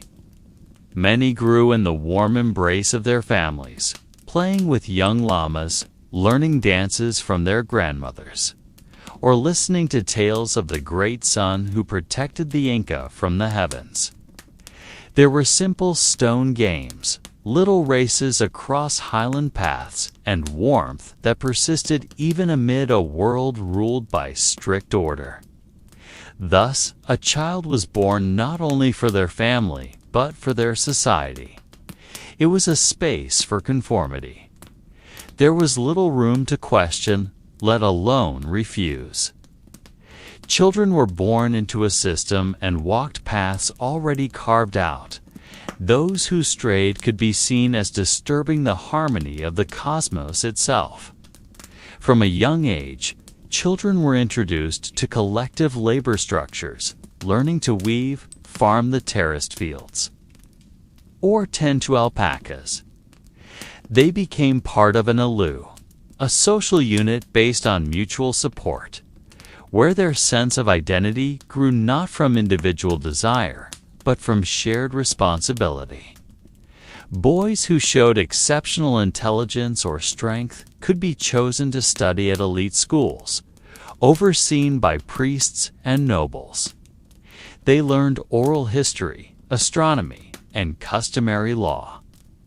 But this education was not for personal ambition, it served the interests of the empire. Not out of cruelty, but out of a belief in cosmic balance. A child could be chosen as kappa kach, a pure child sacrificed in major ceremonies. Buried with gold offerings, fine textiles, and food atop cold mountain peaks. They were not seen as dead, but as united with the gods, guardians against disaster and disorder. It was the highest honor, so they said. But beneath that belief, there lay a small body frozen in time, a face forever asleep with tightly shut eyes, perhaps never understanding why they were chosen. They were trained to become useful instruments, nothing more. Meanwhile, girls deemed beautiful and pure might be chosen as chosen maidens who lived under temple supervision and were trained to conduct ceremonies, weave ritual garments, or, in some cases, be prepared as offerings to the gods. Within the sacred logic of imperial power, child sacrifice was not unthinkable. Yet not all children faced fates as cold as the mountain snow. Still, it is clear that in a civilization as vast as the Inca, childhood was not a space for self-discovery. And finally, we trace time to the Far East, to the ancient Asian civilizations stretching from the Yellow River Valley in China, across the wide lands of Korea and Japan, to the humid valleys of India and Southeast Asia. In these lands, children lived in the shadows of caste systems, ancestral philosophies, and family expectations that often weighed heavier than their small bodies could bear. A child was not a free individual, but an extension of the bloodline, bound by the moral duty to honor ancestors. From a young age, boys were trained to become successors, disciplined by the teachings of Confucianism, which emphasized obedience, self-restraint, and rituals that bordered on the sacred. They were taught to read classical texts, write calligraphy, and respect their fathers as if they were emperors within the home. Failure was not just personal, it was a stain upon the entire family name. Wherever they were born, in palaces or bamboo huts, in a priest's home or open fields, ancient children rarely had the luxury of simply being children. The world demanded too soon. Adults expected too much. And fate, more often than not, gave them no choice at all. In ancient China, the concept of family geo was the axis of all life. Meanwhile, girls grew up within narrower walls. Children from scholarly families could enjoy lessons in poetry, dynastic history, and military strategy from wise old tutors. A child born as a Brahmin was prepared to become a priest, a reader of sacred texts, or a spiritual teacher. They studied early in gurukuls, living with their teachers, reciting mantras, and staying distant from worldly pleasures. On the other hand, children from lower castes were forbidden even to touch books, let alone read them. They became water carriers, street sweepers, or porters, before they could even pronounce their own names clearly. Their existence was seen as part of the karma cycle, a flaw in the system. They could learn from paintings of nature and folk tales told in a gentle rhythm. In monasteries, orphans could find shelter, taught meditation, prayer, and simple living. In farming families, warmth grew from cooperation, a child helping their mother in the fields, or hugging their father at night as wind from the mountains rustled the bamboo doors. From the day they were born, their fate depended on beauty, obedience, and skills in sewing or music. Many did not reach adolescence before being married off, sold as servants, or sent to serve as concubines in noble households. In many cases, their voices were barely heard because they were not seen as voices worth amplifying. Yet there were glimmers of light within the rigid structure. In ancient India, the caste system was an inherited fate. Yet in every corner of this world, one truth remains: childhood was never light. It was not a weightless playground. It was life's first test. Behind every statue of a god, behind every royal inscription, and behind the carved wood in ancient homes that have survived the ages, lie the shadows of children who once lived in silence. They are rarely mentioned in history, for history prefers to record victories, wars, thrones, and grown men who led. He knows his life will be like his father's, lifting stones, tilling soil, recording harvests. He does not protest, for he was never taught to. But within his chest, there may be a tiny longing, one he never dares to voice. Children did not write scriptures. They left behind no monuments, but they were the unheard heartbeat of that era. They were the spirits of generations who inherited and carried forward civilizations. And though their bodies were weak, their lives fragile, and their voices soft, their influence quietly seeped into every crack of time. Perhaps you can imagine a small boy in Egypt sitting on the banks of the Nile, staring at the calm water while holding a piece of hard bread. Or a girl in the city of Babylon whose hair is combed each morning by her mother, then taught to weave with tiny, trembling hands. She knows her husband has already been chosen, even before she understands what love is. The world taught him survival, but never had time to teach him to dream. He knew how to trap animals, but never how to draw clouds. And each night, when the stars hang low, she gazes at the sky and silently wonders if this is truly her fate.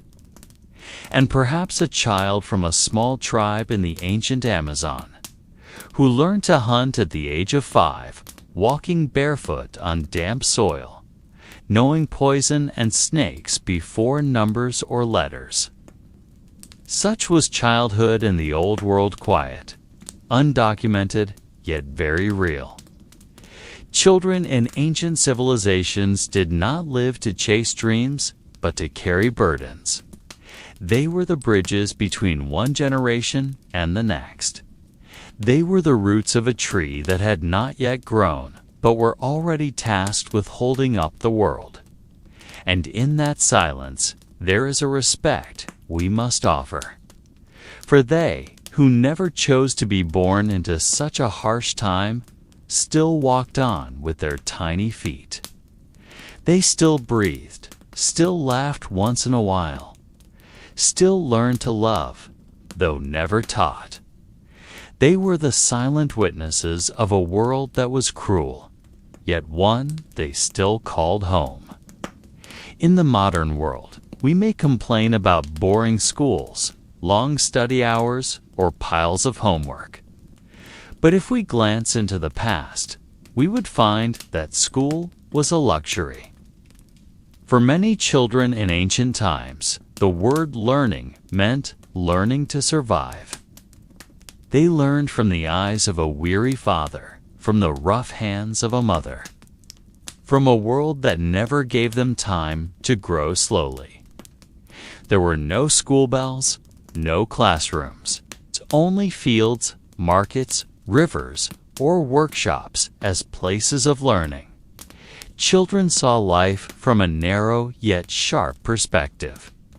They learned when to be silent, when to bow, when to hide their wounds. In many cultures, children were not the center of the family. They were small workers, quiet servants, or economic fillers in the household. Sometimes they were even used as currency married off for alliances, sold for debts, or sacrificed for beliefs. But that does not mean they lacked wit. Children, no matter where they were born, shared one timeless trait: the ability to adapt. Amidst the heat of deserts, the cold of mountains, or the wetness of jungles, they found ways to survive. They made toys from stones and twigs. They laughed behind bushes. They sang songs known only to a single generation that would soon be forgotten. Ancient children knew how to endure, not because books taught them, but because the world forced them to learn. And so they shaped civilization not with grand speeches, but with small, patient steps. They became the weavers of destiny, even if unacknowledged. They inherited languages, customs, myths, and ways of life, all carried in their small, undocumented breaths. The world shaped them, but they too quietly shaped the world. If today we hear stories from the past of great kings, of temples and pyramids, of sacred texts and carved arts, then behind all of that are the fingerprints of children. Those who carried water for the sculptors, those who cleaned ink for the scribes, those who memorized ancestral songs in the family courtyard, those unnamed in the pages of history, but without whom history would break apart. Imagine a world without the sound of children's laughter, without the footprints of little feet on wet ground, without simple songs created without lyrics, just soft hums swaying like the morning breeze. They owned no land or riches, but they were keepers of tradition. Behind every folktale that survived, there was usually a child who heard it with wide eyes and an open heart. Behind every ritual still remembered, there were small hands that once mimicked those movements, storing them in the eternal memory of childhood. That world is silent, though filled with grand structures and the sound of war drums. Look at the child chased by hunger, yet still playing with worms in the dirt. Look at the child who lost his mother, yet still sits quietly gazing at the sky. In a world that punished them too soon, children became the only remaining hope, a world of hardness without gentleness. And that is what we often forget when speaking of ancient civilizations. We speak of strength, glory, victory. But we forget that even in the most brutal times, there were always children. And they, in their simplicity, were the balance to an unforgiving era. They did not create laws, but they knew the rules: who could speak, who must remain silent, when to laugh, and when to pretend not to see. Even in suffering, children taught something profound. They taught patience, resilience, and hope. Many did not live long. 15 was considered adulthood. Many died before then. From disease, hunger, war, or simply the exhaustion of life. But in their short time, they absorbed the full scent of the world. They knew the smell of blood, wet earth, spoiled porridge, and incensed smoke. They memorized the sound of a mother crying, a vendor shouting, and an animal being slaughtered in the morning. And through all that, they still walked, still breathed, still existed. So when we speak of children in ancient civilizations, we are not speaking of weakness. We are speaking of the quietest strength, the strength to endure without praise, the strength to remember without records, the strength to live without the promise of tomorrow, and that is why they deserve to be remembered. For though they left no names, they left their mark upon the soul of the world. In many corners of the ancient world, childhood was not the golden era we know today. There was no concept of adolescence in search of identity. There was no time to be confused or to explore. There were simple games with stones, barefoot races through the fields. Stories whispered before sleep, even when the body was too tired. There was laughter that came uninvited, appearing suddenly, darting like a little bird between the bars. Such was childhood in ancient civilizations. Not a playground, but a garden of survival. There were only small bodies forced to grow up too fast, minds dragged into adulthood before their time, and souls caught between the expectations of grown-ups and the cold realities of the world. In many villages, boys were field workers as soon as they could walk, and girls were little mothers to their siblings even before their first blood. In ancient Greece, certain boys were taken for military training as early as age 7. Not as pretend play, but truly trained to kill, to endure pain, to never cry. In other places, like Babylon or ancient China, children were taught to read not for love of literature, but because they had to inherit family documents, count harvests, or record taxes paid to rulers. They did not build monuments, but they were the foundation. They did not compose war songs, but they were the silent notes that filled the space between the screams. They were not written in holy texts, but they were the spirits that quietly guarded every page from fading away. All of this was not driven by dreams, but by duty. Yet even within the rigidity of systems, there were small cracks where childhood slipped in like light through a broken wall. And like all hard gardens, only the strong endured. But the strength of children did not lie in their muscles, but in their capacity to forgive. They were disappointed, forgotten, mocked, yet still held love. They cared for parents who hit them out of hunger. They embraced siblings who took their portion of food.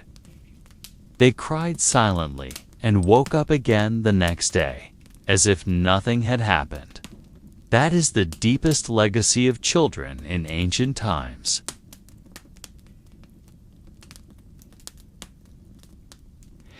There is a story often repeated in many forms, across many eras, about a child who was never given a name. He was born during a season of famine, in a small village unmarked on any map. To a family whose only possessions were a clay pot and 3 worn pieces of clothing. At 7, he learned to draw letters with a stick on dry earth, though he never owned a book. While others learned music or foreign languages, he learned to read his mother's face whether there would be dinner that night or not. While some were punished for not studying, he was punished for not fetching water fast enough. He simply grew, slowly, like roots breaking through stone. Perhaps he became a farmer, or a shepherd, or a laborer. But behind it all was a strength never recorded in any historical scroll. The strength of a small child who chose to live even when the world never chose him. All of this sounds cruel, yet within that harshness grew a resilient soul. One that understood life was not about fairness, but endurance. He listened to stories from the elders, not for entertainment, but to learn how to survive droughts, infestations, or floods that washed everything away. He sat quietly in the corner of their home, not crying, tears were too precious to waste.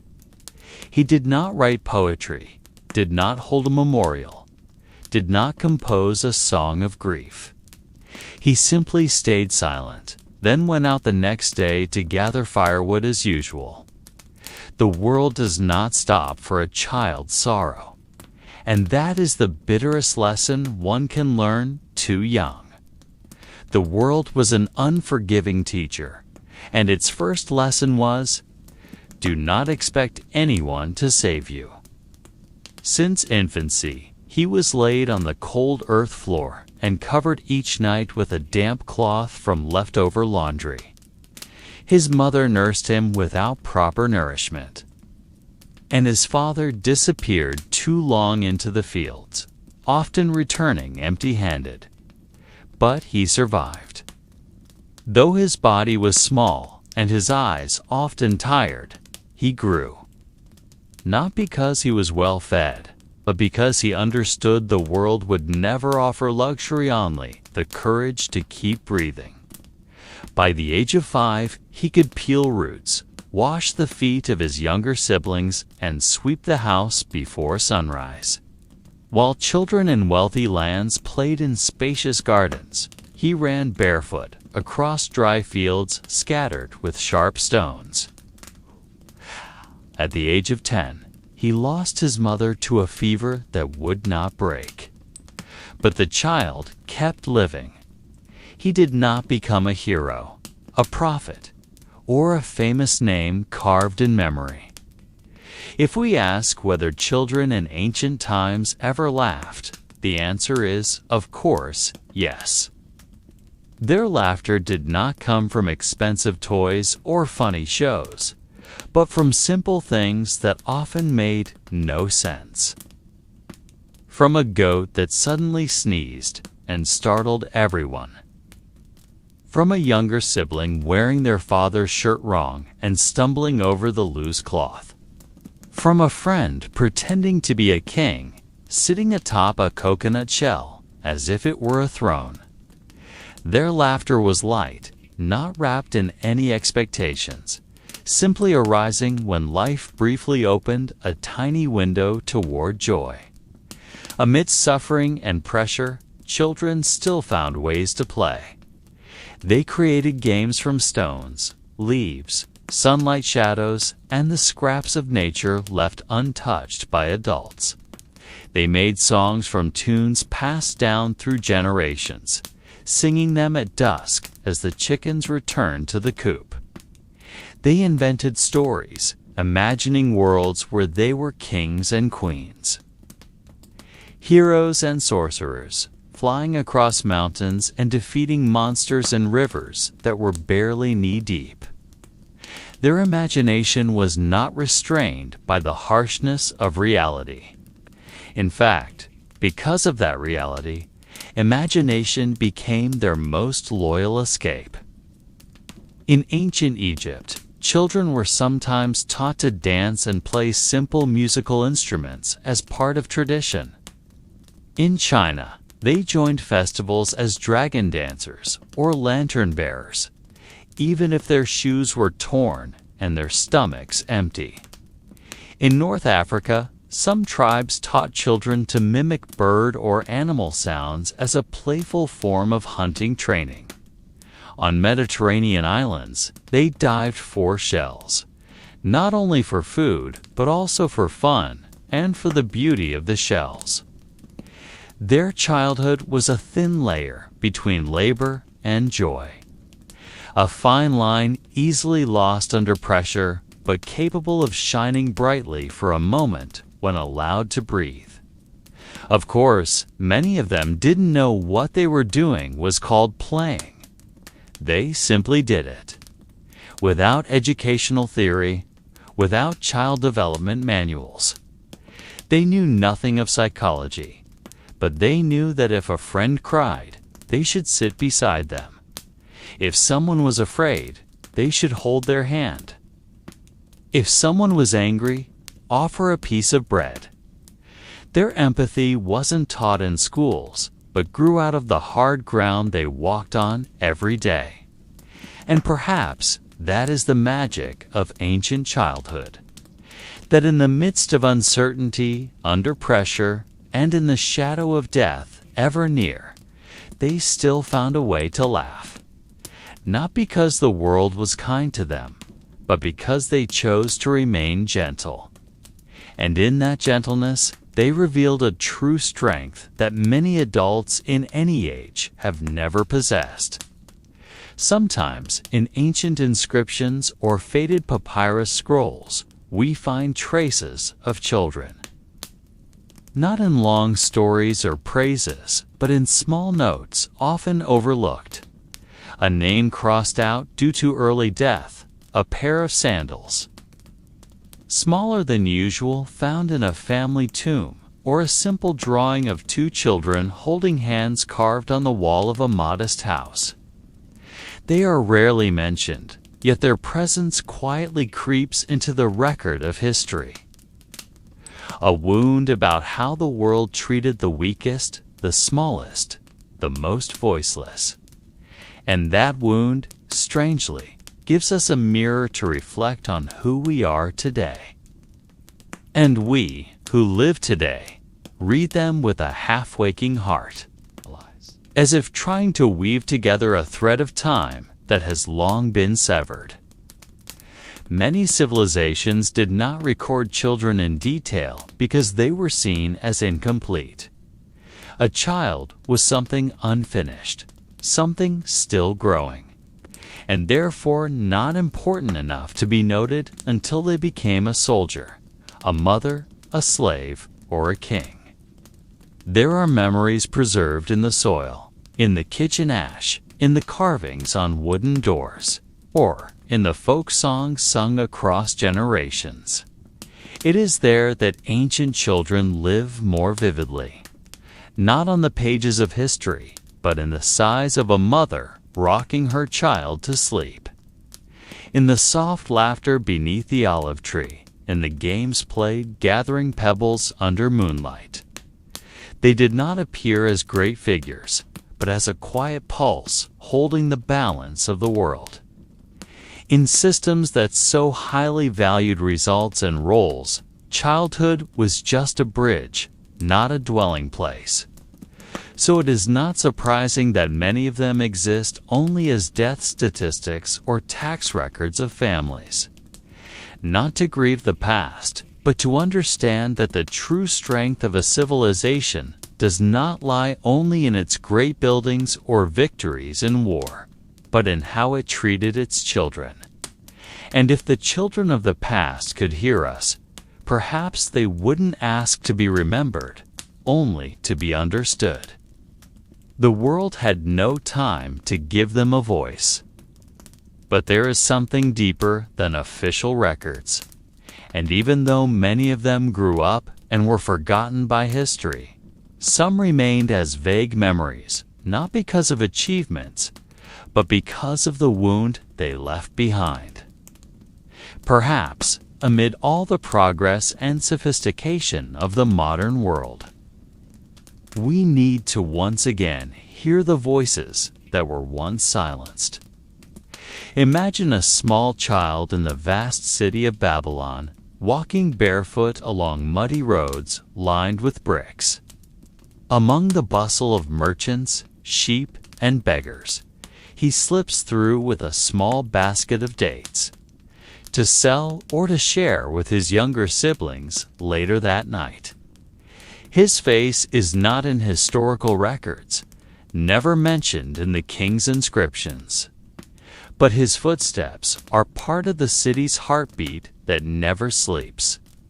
In his hand is a small flute made of animal bone, and every note he plays seems to speak to the wind.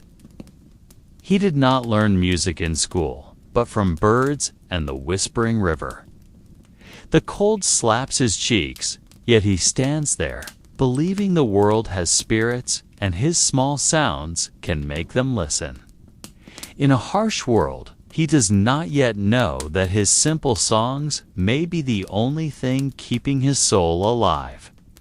He is no one, yet he is everything to the mother waiting for him under a roof of woven straw. not written by the chroniclers of the age, for they sought tales of war, kings, and greatness. But if we turn our ears, lower our voices, and place our palms to the earth, we might hear the echo of those children's footsteps, still walking, still searching, still hoping in the corridors of time. Children without names, yet coloring all of life with their presence. Or a little girl among the ruins of Troy, playing with shards of pottery, imagining them as boats and castles. Her father is lost to war. Her mother works in the kitchen of a remaining noble, and she is left to care for her crying baby sibling. She does not know that the city she was born in would be remembered as a symbol of destruction and heroes. To her, Troy is not a legend, but home. Not myth, but the ground where she draws water and gathers firewood. And while the adults speak of gods and honor, all she wants is a warm blanket and a little porridge before bed. Elsewhere, a child in the Andes gazes at the towering mountains with eyes full of wonder. These stories will not be found in grand history books. There is a very distinct silence in the history of forgotten children. Not a silence like a night without sound, but like a room that once echoed with laughter, now filled only with shadows. But the children of farmers, stone haulers, or bakers learned only from the harshness of life. They lost food, then they lost shelter, and then they lost the adults who protected them. They witnessed the world fall not through written records, but through empty stomachs and nights without an embrace. And though none of them wrote books, their small bodies found in ruins tell more about suffering than any marble monument. They learned when to stay silent to avoid being struck. They learned to read the expressions on their father's face, not scrolls of knowledge. And they learned that life did not offer many choices except to accept what was. Education to them was not a right. It was a rare luxury, seemingly available only to those predestined at birth.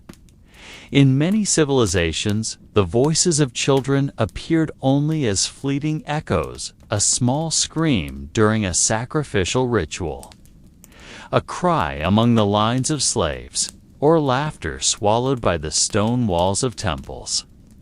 Official history did not write about them, because they were seen as too small to shape the world, when in fact they were the world still waiting to grow. In war, they were used as living shields or taken as hostages. In famine, they were fed last store, not at all. In plague, they were left at home to die alone, so the strong could keep working.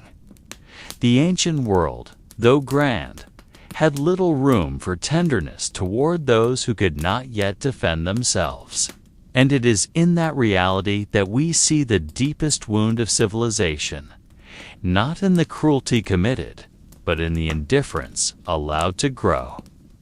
In Egypt, noble children might learn to read hieroglyphs and copy prayers for the god Thoth. And when a civilization collapsed, like the Roman Empire or the Mayan cities, it was the children who first felt the consequences. They were the first victims of chaos and the last to be saved. Yet even in darkness, there is still light that glimmers from the fading remnants of the past. In the scribbles on cave walls, in clay toys found in ancient tombs, in the tiny shoes hand-stitched and kept in the corner of a burned house, we see that love for children never entirely disappeared. There was a mother who still wrapped her baby before sleep, though there was no bed, just hard earth and a cold night. There was a father who carved a toy from broken arrow shafts, just so his son could smile before he went to war and never returned. There was a final embrace, a whisper in the ear of a crying child, a lullaby never written but still floating in the night air thousands of years later. Love in the ancient world was not always grand, but it existed, hiding in the cracks of time like water held in stone. We cannot read it in inscriptions, but we can feel it in the small details left behind, in a straw doll clutched tightly, in the rough carvings on a home's wall that depict a family. Even when the world demanded brutality, there was still a small space for tenderness. And that tenderness often came from those who had the least. Children who endured the harshness of the ancient world also learned to dream among the ruins. A child in ancient Palestine might draw a sun in the sand with his finger, while the real sun scorched his skin. Another child in ancient China might sing a song of hope while drying salted fish in the backyard. They were not taught poetry, but they lived within it amid hunger, loss, and fear. They created meaning, and that meaning was not always profound. Sometimes it was just a piece of bread. Sometimes it was simply a hug from a mother who was still alive.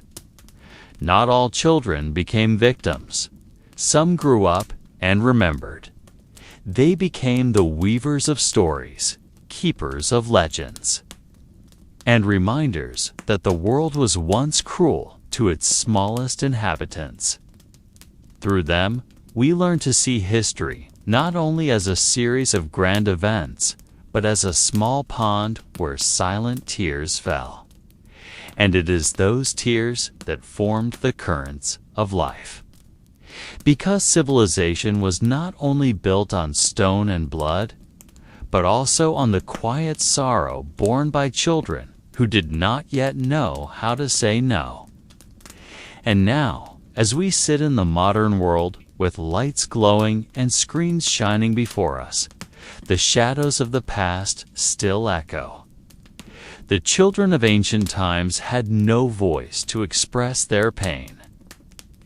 They wrote no journals, made no documentaries, had no place to file complaints. Yet through history, read with the eyes of the heart, we can still hear them. A prayer that the world will hear those who have no voice. A prayer that we do not only build monuments for kings, but also make room for stories. Never written the stories of children, who once existed, who once smiled, who once cried, and who now are remembered only by the earth that holds them. May we be the generation that not only dreams of the future, but also knows how to wash the wounds of the past with love no longer delayed. Their voices were not lost. They were simply hidden in the crevices of facts and figures. Among the bricks unearthed from ruins, within scraps of cloth decayed by time. And sometimes that voice sounds like a whisper, like a final breath before dawn arrives. Children, in the end, were not only victims. They were witnesses. They saw humanity as it truly was, in brutality, in fragility, and in the kind of love that could not always protect. They witnessed skies that collapsed and ground that shattered, but also the first smile of a newborn sibling, a silent embrace in the midst of fear, and hands still clinging when everything else had fallen apart. Within their small bodies, the world was kept not. The world was kept not the world that actually lived. We might like to believe the world has changed, that children are now safer, more heard, more loved. But even today, in corners of the world far from cameras and attention.